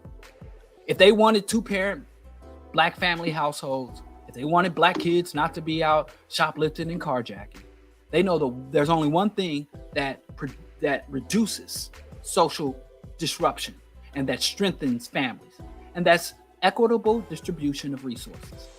More policing, more values, programs to teach youth, equitable distribution of resources. The United States has one of the most inequitable distribution of resources. And that's not just cash money. That is property, that is land, that is also status, giving people a just amount of say over how their community is governed. That is what strengthens the family. And you never see the family values people talk about, okay, what's causing this disruption in the family is not the sexual irresponsibility. All these babies. What's causing this? These are all symptoms. It is the fact that the majority of the authority, the majority of the power, the majority of the material and social capital is locked up in the hands of too few people. And that's why the society is disintegrating and deteriorating. You didn't hear count all these family value motherfuckers. When you find one that comes from that point of view, family values, if you're not anti-capitalist, you have no right to be talking about family values, because capitalism is the number one threat to families, and not just black families, but all families. So that's what's wrong with family values. And they don't really exist. That's another hustle and scam. You know, it's like personal responsibility, all these conservative or reactionary buzzwords.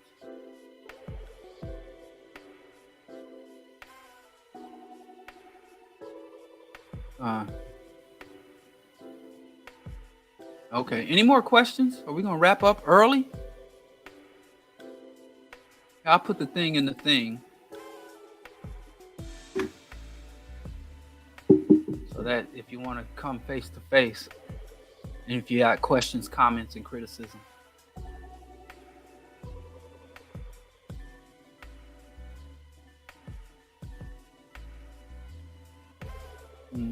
I don't see any more questions. Y'all want me to go and talk?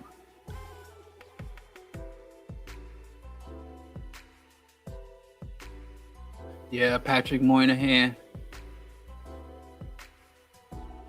Oh, here's one. Namdi, welcome to Black Power Media. Long supporter of Bro Diallo. It's so hard for us to call out our enemies, even when we look at the history. Where did I go? Oh, there I is. Even when you look at the history on history, and the history tell you that we have enemies. Got us grabbed in the back before. Got us stabbed in the back before. I'm sorry. Let me increase the. My eyes are going out. I've always had good vision. Let's put that up to like 110. What? Just had to increase the text size. I couldn't see. Shit. Hold on. I'm gonna ask a question. Put it up to 50. Let's just go to 100. There we go. That's better. Anyway, the reason we don't want to, because the reason people don't want to admit that we have enemies is because a lot of times we are in coordination and cooperation support of our enemies. By the time you define someone or something as oppositional, it kind of obligates you to fight it, or it means that you, it obligates you to fight it, or you have to acknowledge that you're submitting to it. If you can create within your own mind or convince others that you truly believe that we have no enemies, then that frees you of your obligation to struggle. And you, instead of trying to focus on collective advancement, you can go and focus on your personal achievement. And you can also attribute your personal achievement to your own talent and sacrifices as opposed to collective struggle. So this refusing to acknowledge enemies allows you to say that there is no conflict. And if you say there is no conflict, you can literally betray your people, but you can't betray something that doesn't exist. If there is no true collective or no true collective agenda for Black people, then there is no treason to be carried out. You know, you need a state or a nation to betray. So many people like to take the route that I ain't got no enemies, I ain't hating on nobody, I don't pocket watch. There's a lot of rhetoric around about non-engagement or non-confrontation. And the struggle is collective. Everything Black people are able to do, I don't care what any Black individual is able to achieve. They're only able to achieve it because of the grand sacrifices of Black people. But I know myself, you know, I know myself. I've met and spoke to Black people who grew up in Jim Crow. My mother was born in Jim Crow, and they came up in Jim Crow, and they are literally walked in the blood of King, Malcolm X, Fred Hampton. They walked in the blood. They walked and rose up based on the sacrifices of Pete O'Neill and Assata Shakur. And when they got up there, they did what I call kick the ladder. It's not my thing. I've heard it several. They kicked the ladder over. And you got black people who are able to get wealth or personal riches, who are in positions of power, able to secure degrees and other hierarchical and status positions in this country that they never would have been able to do if black people didn't rise up and burn down 200 cities. If there wasn't an open revolt, a decolonial movement, a non-alignment movement, if there wasn't open resistance against colonialism and discrimination, and they get there and they say, well, I did this myself because I'm so smart. I was willing to work. I worked my ass off. And they don't want to acknowledge the collective struggle.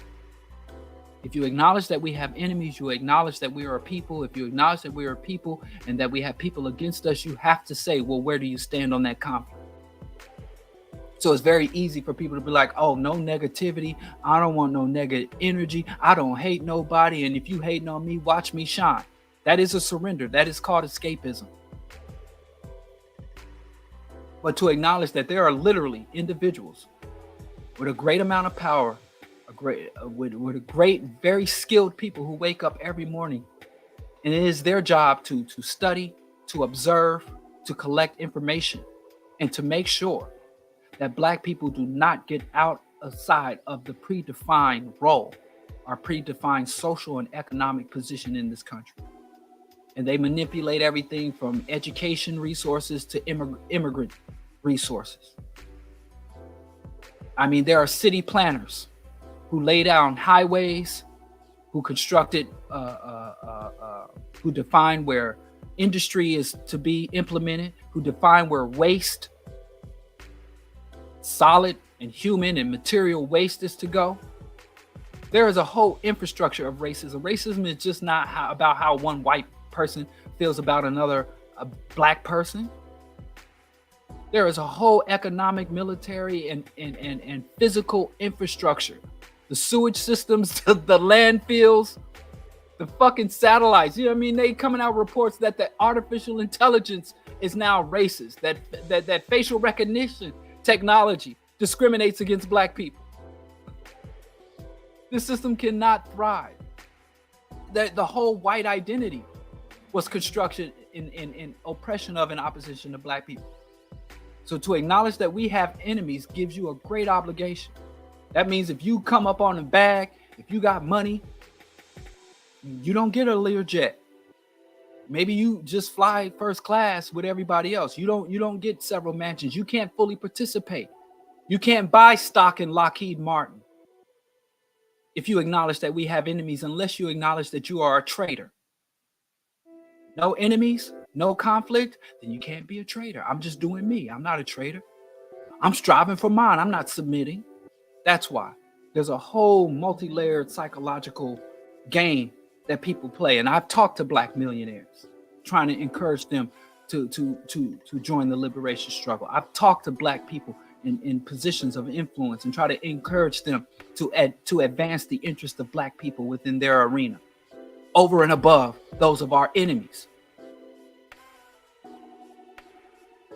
And they can sit there and watch Dave Chappelle tell a lie, just lying on our ancestors for no reason, and say, there's no pension plan for black leaders.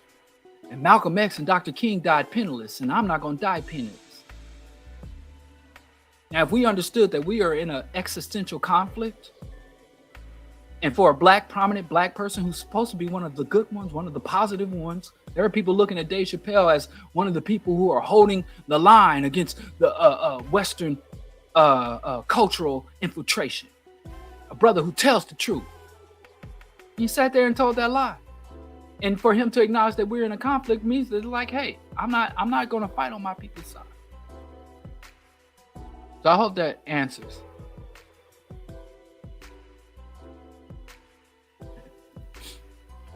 What role did the war on drugs have in the Black family unit?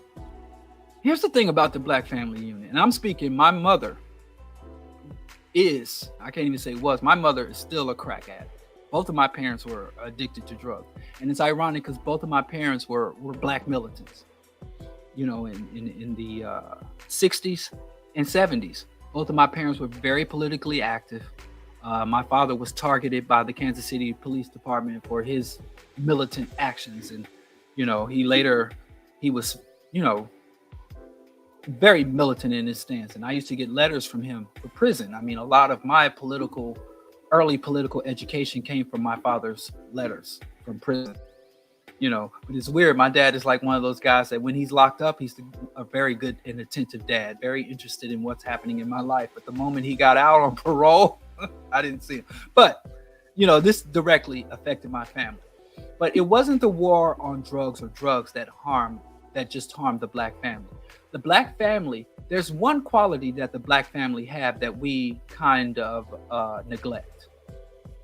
And one thing about the black family unit is that it was adaptable, going all the way back to chattel slavery. Dr. John Henrik Clarke, let me bring back your question. Dr. John Henrik Clarke talked about how black people were able to survive conditions that other people went extinct. And he said that it wasn't because black people are physically stronger or were more resilient than these other people who were subjected to the same conditions but went extinct. He said that it was because of the culture that we brought from Africa. The black family unit was not ever a nuclear formation. The black family unit was never a nuclear formation, meaning that the black family was never defined as a mother and a father and the children and two children, a dog and a white picket fence. The family was defined by black people as people who shared the same burden, the people who shared common goals, common responsibility. The black family was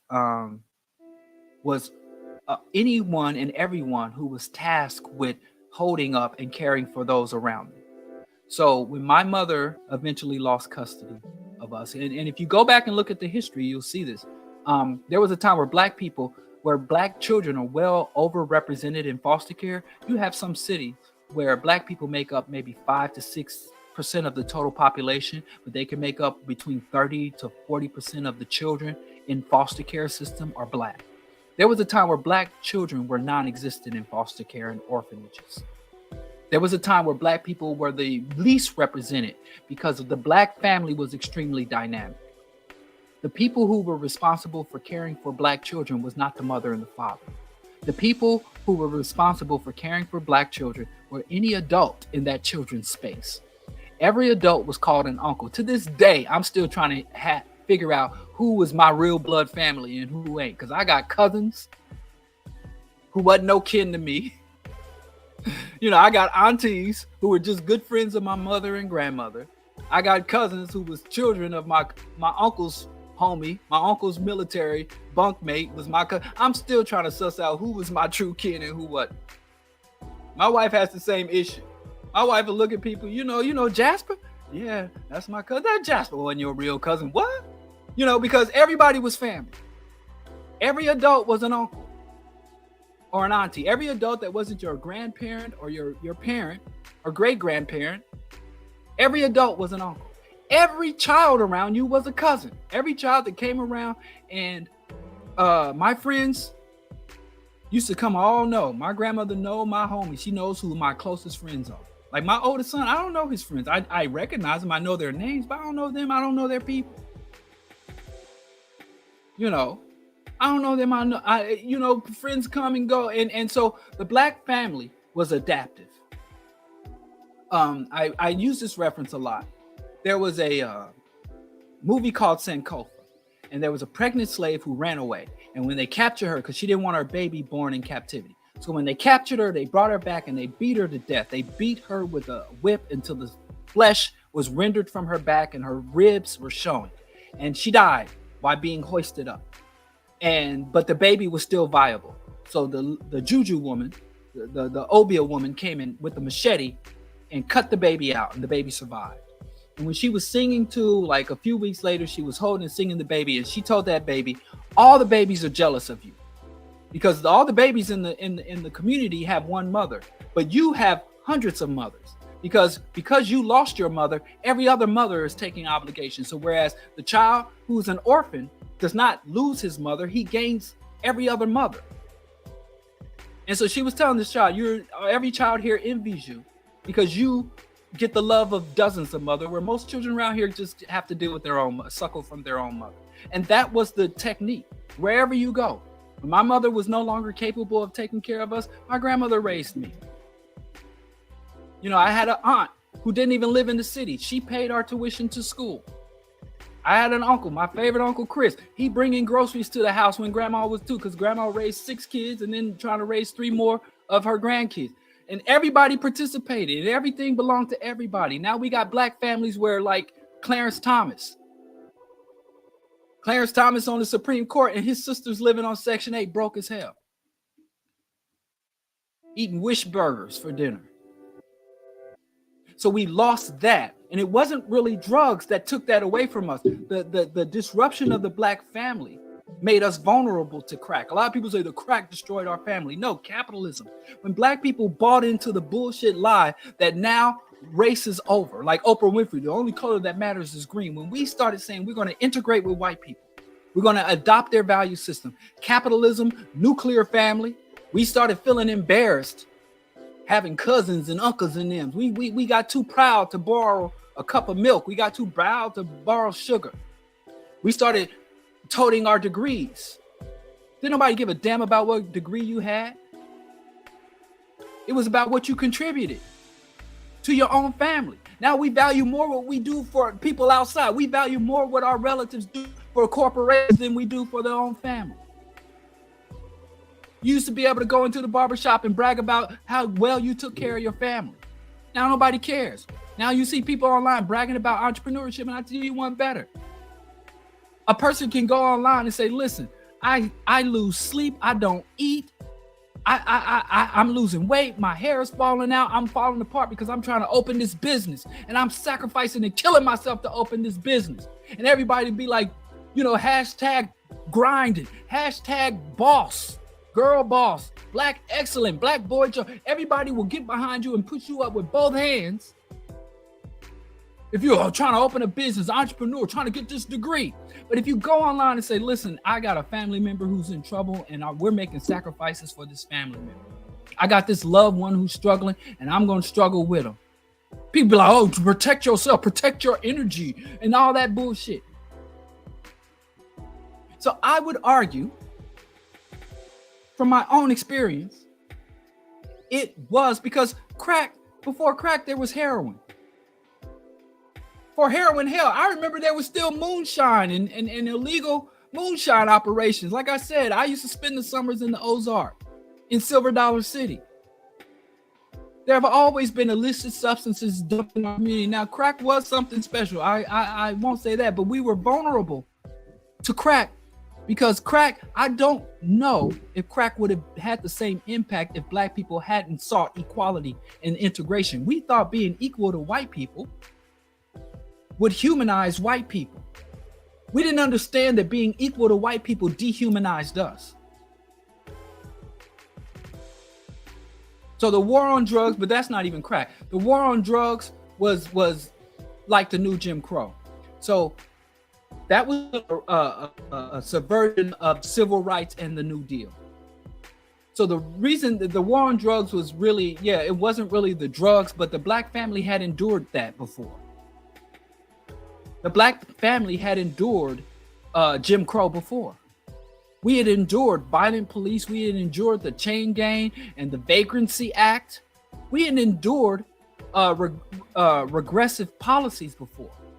But they hit different when we lost our adaptation, when we were under the illusion, where we had Bill Cosby telling us it's our fault. When we had Bill Cosby, suffering under oppression, understanding that you're oppressed, is different than being oppressed under the illusion that you're free. So the black family did not have the few tools that we had developed naturally, what I call instinctive Africanness. I say all the time, my great-grandmother, Grandma Bowie, was more African than anybody I met, any of these African scholars, Afrocentrics who've gone. She never set foot in Africa. I don't think she ever left the country. She might have left her hometown 2 or 3 times. My great-grandmother Bowie. And if you had called my great-grandmother an African, she would think you were trying to insult her. But in how she lived, her communal values, how she shared resources, how she looked out for everyone, the community that she constructed around herself. And my great-grandmother and great-grandfather raised a family being Black under Jim Crow and during the Great Depression. And their children went on to accomplish some pretty significant things, even some Black first, to get doctorate degrees, to open successful businesses. You know, but that was under community. And I'm old enough to have lived through that transition to Black people still acting Black, to Black people conducting ourselves and having fully inculcating Western value system, especially economic value system. So the war on drugs was an atrocity. Mass incarceration was a genocidal, ongoing genocide campaign of genocide. But it's hitting us a little different because we are more dispersed. We're under different types of illusions. And we lost the remnants of the communal African village, what remnants we had of the village. And every year we get more prominent Black people that teach us and inculcate us, even like Killer Mike, banking and entrepreneurial system, securing the bag and the grind. There was a time if you called a Black person a hustler, they would be insulted, because a hustler was just what it is. It's somebody trying to put in and get as much as they can with doing as little as possible. That used to be an insult. Now it's a statement of pride. I'm a hustler. Grinding, that is monstrous. Who wants to grind? What happens when you grind something? It reduces it to nothing. So this is the first campaign. I think the war on drugs was one of the first campaigns started in the 80s, where Black people really encountered a relatively new campaign of repression, because there is always new campaigns. They're always attacking us. Relentless. They always keep coming. Relentless attack under these new values, this post-integration, post-equality, post-Black capitalist environment. That's my assessment. So the role on the Black family was really more so disrupted by Black people getting more and more comfortable, not only accepting and embracing, but promoting within our community capitalism and Western style individualism and Western style accumulation and Western values of putting material accumulation and fiat accumulation over the value of people. You know, we went from love don't cost a thing to I love her because she got her own. And when people would make money, we would make songs about, honey, pay the rent, you know, ain't nothing going on but the rent. Those were literally considered parody songs. Some woman singing about rent and you don't get no love until you pay the bill. That used to be joking parody music. Now people say that and they're dead ass. Women are like, I won't date a man without this particular credit score. And I'm not even against women looking, but you're articulating that like it's a virtue. And then we are under the illusion that we can have the material values of Europeans in terms of economic growth and economic accumulation, but we can maintain the social, cultural, or intimate values of Africans. You can go off to work and have regressive, reactionary values, and then you come home and you have family values. I just don't see that happening. And I don't even know if I answered your question. So what role, the role that the family value, the family, as the war on drugs was implemented, the family was already being, I think, eroded. But beyond that, the material loss of property, asset forfeiture, like the material impacts of Black people lost a lot of land and property. They used to have these crash units that would come in and take everything. And if you had a distant cousin who was selling drugs, they would take your house, your mama house, and take all this. So you had asset forfeiture, mass incarceration. Also, there was a lot of shame in Black families when people were addicted to drugs, and the drug addicts were ostracized because nobody wanted. I remember as a kid, Um, I stopped being invited when my mother was struggling with drugs. Me and my sister and my brother, we weren't invited to parties and people, the whole family. Like if you had a relative on drugs, they would ostracize the whole line. That shit just was never seen before. People would rally around and embrace the family. So, you know, everybody talks about African values and African value system, but it's not just, to me, it's so aesthetic. They talk about the surface and the aesthetic. African is a way of relating to the world. Having African values talks about when you do get some money, what you do, where do you put that money? What do you purchase? What do you refuse to put in? So I think we need to, like I said, evaluate who's the enemies, who's the allies, how to distribute and give resources. You know, I think there are some people getting back to that where they say, you know, it's funny to me that guys be out here. I'm talking to the brothers where they brag about the money they spend. Dude will be like, I just saw this video where this guy was like talking to this other dude, called him broke, and he was like, well, my hat costs $50, my watch costs a house, and I got all this money, and just bragging about how much money he spends. And I see everywhere I go. You know, I just went over to my homeboy's house and I looked at his door, and right by his door, he had like maybe 10 G's worth of shoes, Yeezys and Jordans and all that shit. And not him personally, but I know people that brothers that'll brag about how much the money they spend on everything except child support. And I wonder why child support isn't a flex. Like if I pull up in a car and I'd be like, man, you know how many racks I spend on this car? You know how much money I spend on this chain? You know how much money I spend on this watch? You know how much money I put on this ring?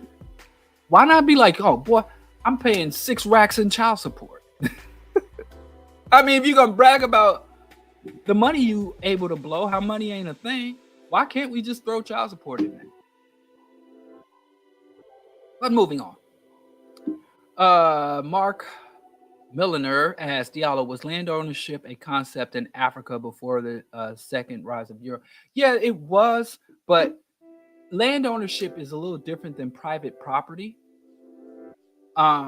There were territories and defined distinct territories, and there were certain things that you were allowed to do on land and certain things you weren't allowed to do, and certain lands that were associated. But in terms of land ownership and passed down, so it's kind of hard because Europeans, because when you say, oh, nobody owned the land, there wasn't like a system of deeds and private and public property, you know, where like in Europe, where this was the king's land, and if you killed a deer or a rabbit, you could be tortured to death.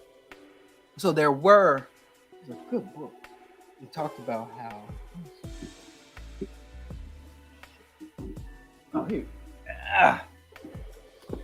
Africa and Africans in the Making of the Atlantic World. So this book kind of talks about pre-colonial Africa. There's several of them here. So this is just the one within reach, where they talked about Africans' economic relationships and Africans' economic understanding. So there was a concept of land ownership, but it wasn't really like now where there is a strict legal limitation. There was territory and it was mostly through familial bonds and connection, not necessarily as a wealth accumulation or a capitalist accumulation relationship to the land. But there was, so basically, there was, but not in the same sense as Europeans. Just like slavery, you know, where they talk about Africans had slaves, but they said Africans had names in slaves only.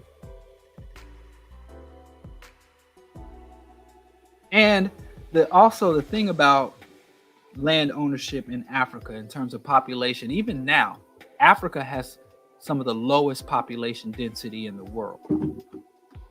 So now there's a market. Let's see, last time I looked,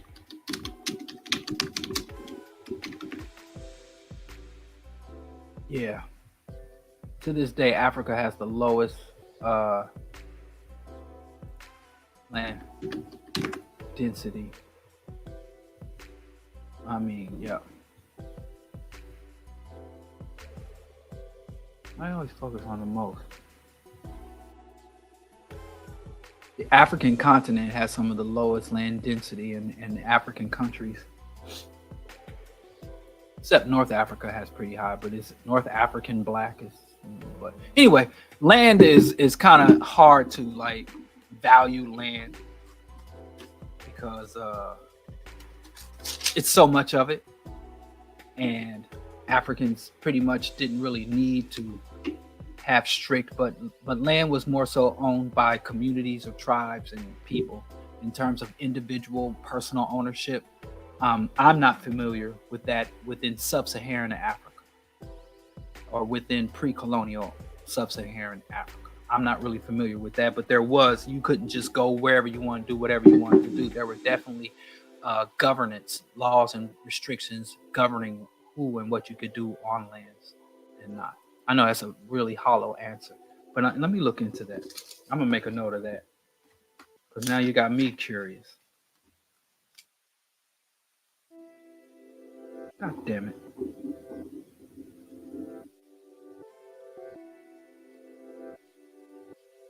I'm going to try to find that passage. I even marked it. But anyway, good question. I appreciate that. We're going to look into that for next week or next week after week. Any more questions? Oh, shit. We had time. Let's do some fast. Yeah, African culture. Which one would win? Yeah, there are many diverse cultures, but there are a lot of what you could say overlapping values on the continent, just like in Europe. Like, you got French, you got Italian. There are certain things you can say about the continent of Europe and the various nations and cultures and languages of Europe that are distinct, but there are some themes or some umbrella values. And here's the thing about, there's so many different Africa. When you come under an attack, that will unify you. Like Gil Scott-Heron said, we're going to be unified. We're either unified by our love for each other or we'll be unified by barbed wire fences. It's like when you come into Judaism across Europe was very diverse. You had like Western and Central European Jews who were extremely secular. Then you had the Orthodox Jews who were focused in the West. And there were a lot of different Jewish sects and Jewish communities spread all across Europe. But when they came under, really, it wasn't even the Nazis who started that, because Zionism is older than Nazism. Zionism started decades before the Nazis were even conceptualized. Before Hitler was born, Zionism was a thing because of the ongoing suppression. So you had these people who did have a commonality of their ethnicity or faith, and based on that faith, even though they were very diverse, you had French, German, Spaniards, and you had Arab Jews.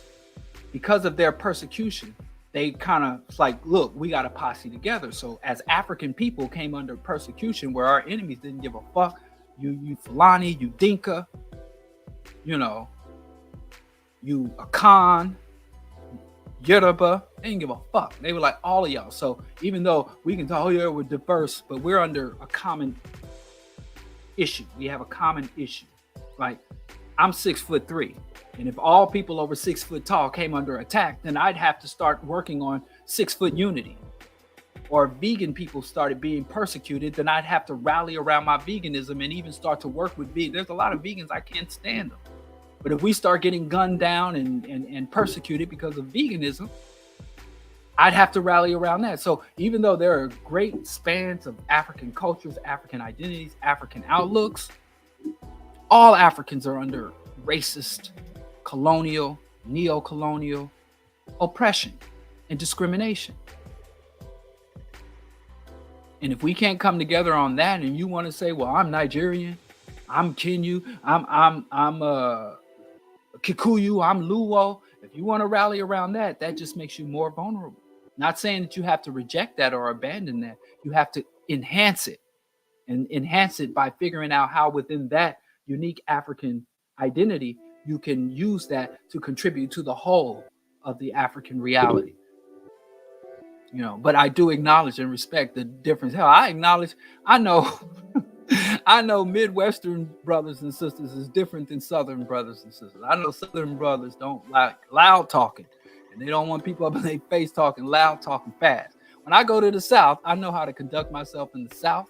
I know how to conduct when I go to New York. I know how to act. And I respect the New York culture and the Black community in New York. Now I'm still getting used to the brothers and sisters in California. I'll be in California in a couple of weeks. Now them in California brothers is weird as hell.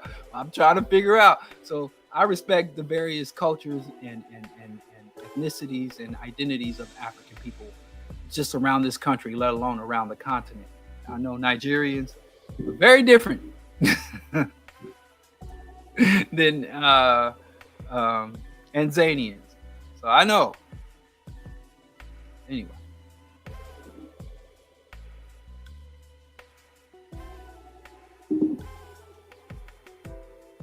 But yeah, I respect that. But all that aside, there were a lot of commonalities across the African. As much diversity, there's as much unity as well.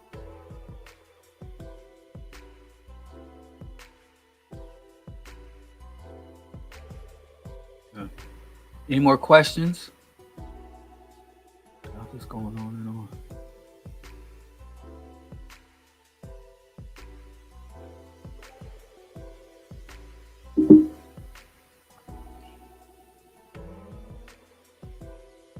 KD, has there ever been an assessment reason values across pre-colonial African cultures? Yeah. And contrast them. Well, you have people like Sheikh Anta Diop. A lot of Pan-Africanists would study Africans trying to determine commonalities, like how can we bring this diverse and wide-ranging population together? Because like I said, they understood. A lot of people also talk about many African cultures and civilizations were born out of like the Nile Valley and the Indus, Kush, and Nubian empires. So they were saying there was most of the more advanced African communities were kind of born out of and fed back into kind of central birth or grand civilization. So there was another book written by an Italian woman, but I mean, gosh, it was well researched and written, called African Women, The Roots of Oppression. It talks about how pre-colonial Black women came under patriarchal domination and how colonization and how even African men under colonization and Christianization and Islamification, how African women went from free people who were allowed to freely and openly engage in society to living in these very restricted systems. And it's called African Women, Roots of Oppression. I think my wife took that book somewhere. I think she took it to her office and never brought it back. So yes, there are books that do that, and you can look at authors like Sheikh Anta Diop or even Jonathan G. Jackson, who talks about African origins and pre-colonial. There are some, but as far as compares and contrast them. But I don't know of anyone that's like taking on all the cultures. But a lot of times there's like books written about the oppression and repression of the pygmy people, and how the pygmy people were often attacked and exploited by other surrounding tribes and stuff. So there are some. Yes, there are some. I would say probably Sheikh Anta Diop, who wrote about comparative African cultures and the origins of various, more well-known and popular African cultures. And what is it? So yeah. Let's see, we're over time. All right, I guess we're gonna wrap this gavel. We're gonna wrap this up, B. Thank you for tuning in. I think shout out to Black Power Media. Shout out to everyone who made a contribution. Sorry if I missed your question.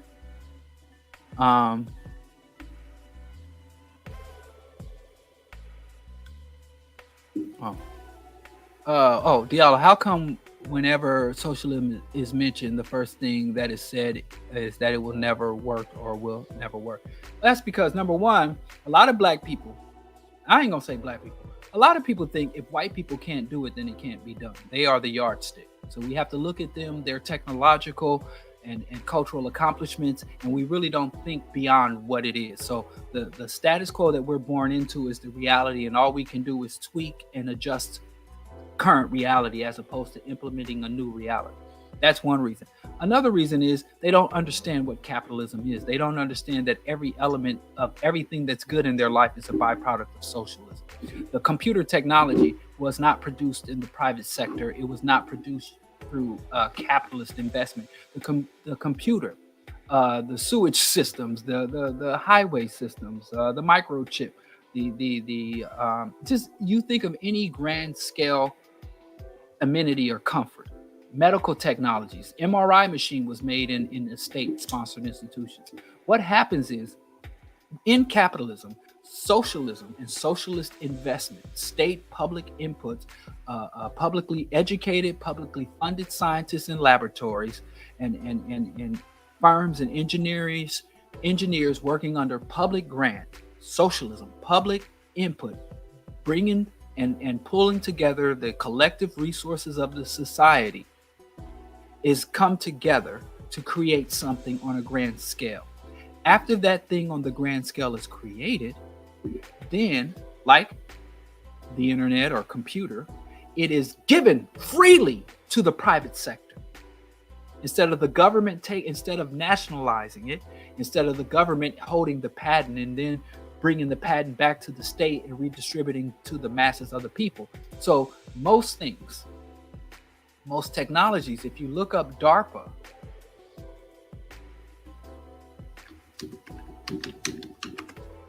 and you look at, this is the government agency, you can go to their website. And DARPA is a publicly funded socialist thing. It is funded by the public. It pulls together all of the resources of the society and then gives the research over to the private sector.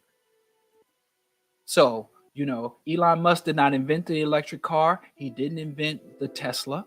Electric cars and even the batteries that power the electric car were developed in the public sector.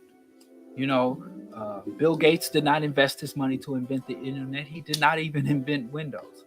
So let's see.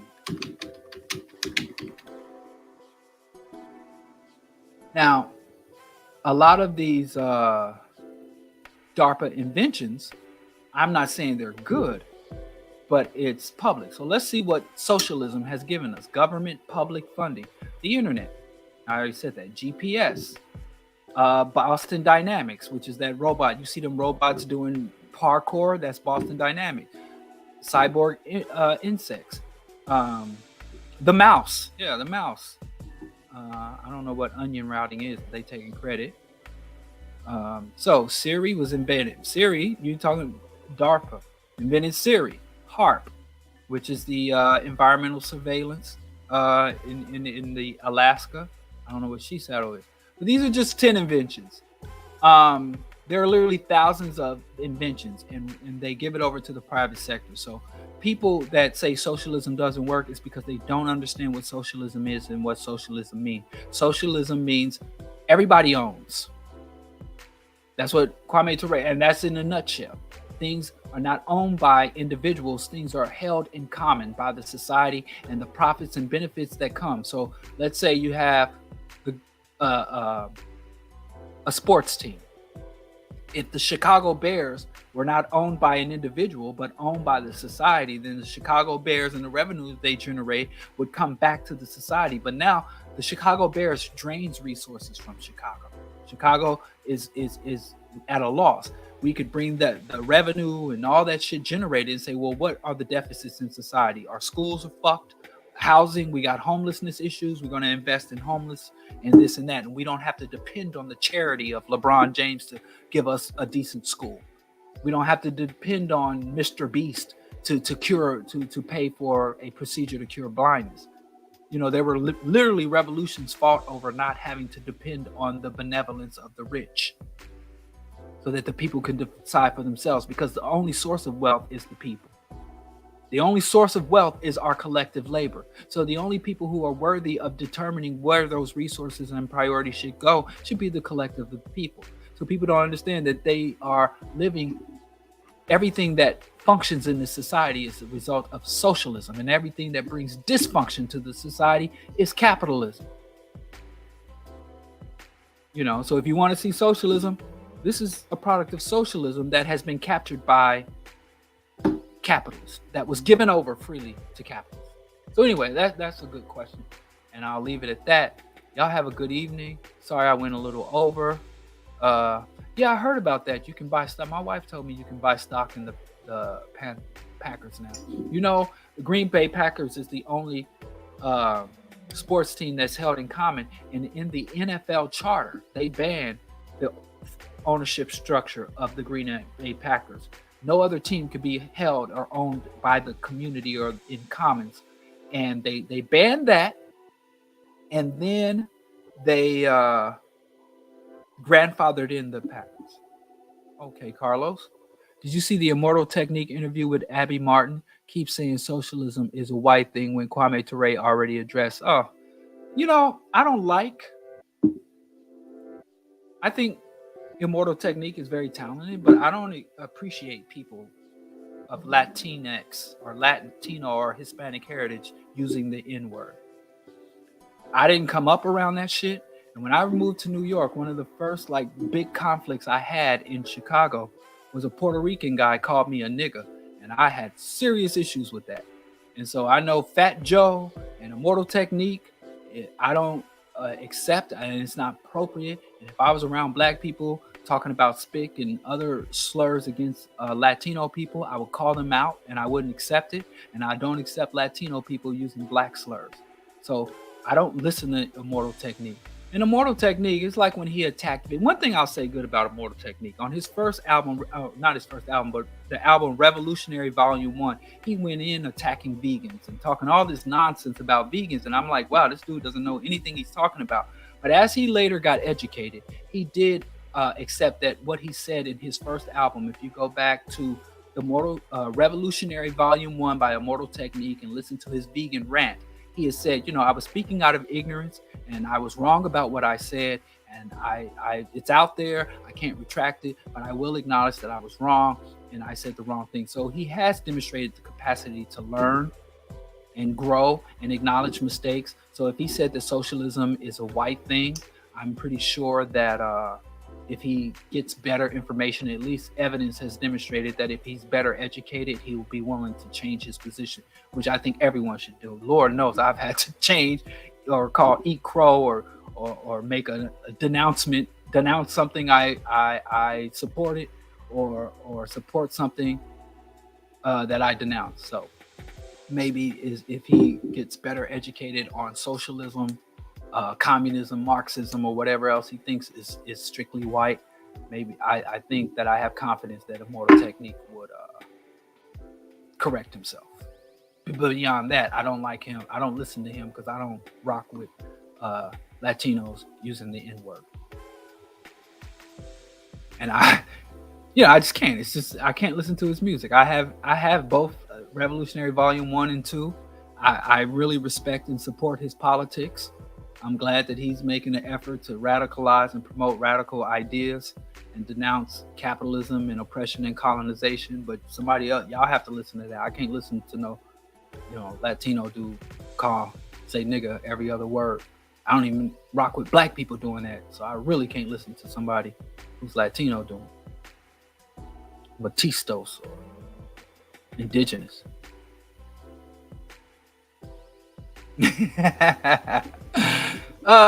There are arguments that socialism will encourage laziness amongst people. How true is that? I don't see any evidence of that. We all know people.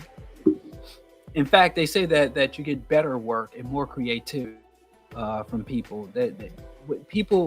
There's no evidence that paying people a fair and just wage, allowing people to have health care, housing, and direct community control over the politics and policies of their is a source for laziness. In fact, Marx actually talked about this. It's more so living just to accumulate and amass money, and living on the precipice of starvation is what discourages people, and what causes what he calls alienation.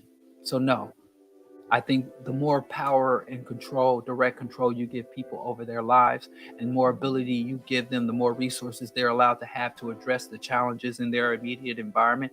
I don't see people being lazy at all. And we can see people all the time engaged and putting great effort into things they don't get paid for simply because they love it. So I think that socialism will allow for a more functional society and less waste, because nobody's doing shit they don't need to do or doing busy work. There's this really good book.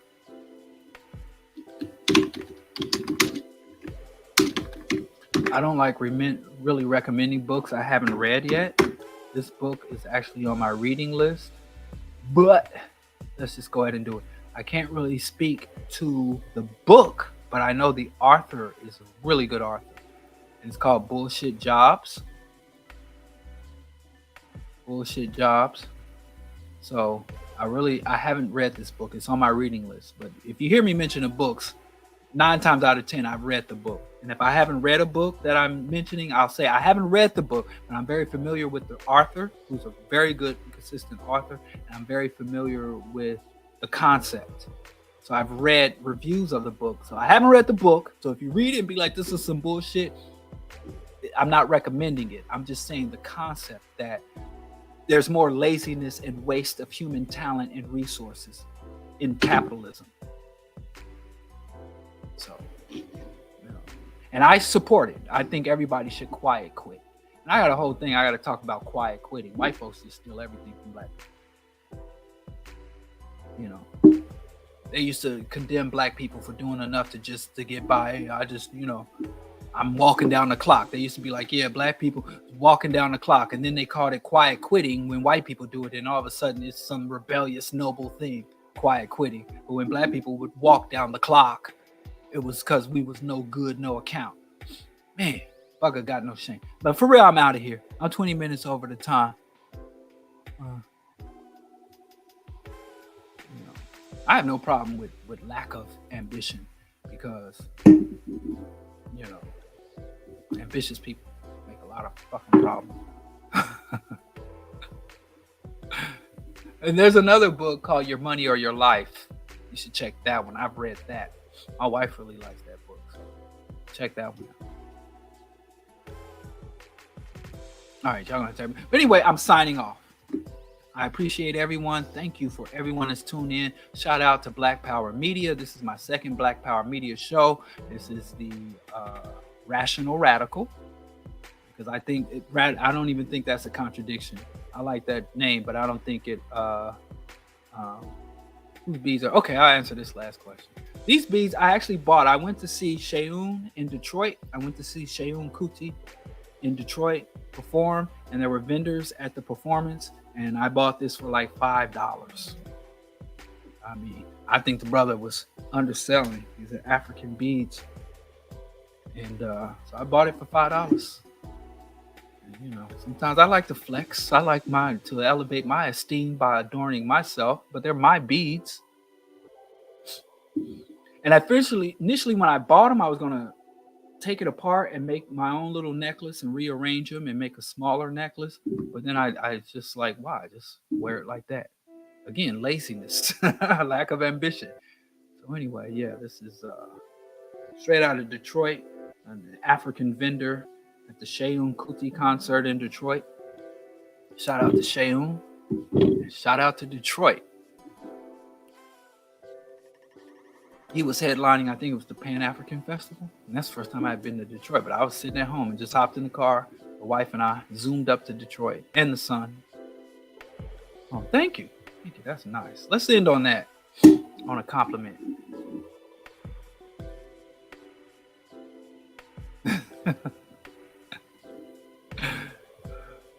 Wow. Wow. Well, the problem is the reason if I seem more subdued is because I said I was normally drink caffeinated organic green tea, but my wife said don't drink that green tea. It's too late. Like I'm a goddamn baby. She said don't drink that green tea. Drink a ginger tea.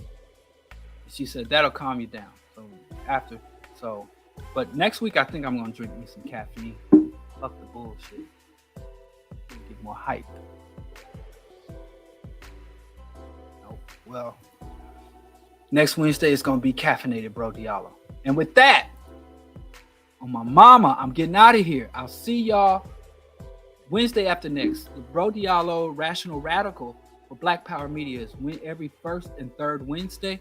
I'll see y'all Friday on the Earn Your Liberation with Geechee. And Monday, Chicago, Q4 Radio. It's gonna be cold as hell. And I gotta get up and leave the house at 6 a.m. to drive to the radio station. But I do it for the love. Because damn, if I was doing it for the money, I wouldn't be. You know.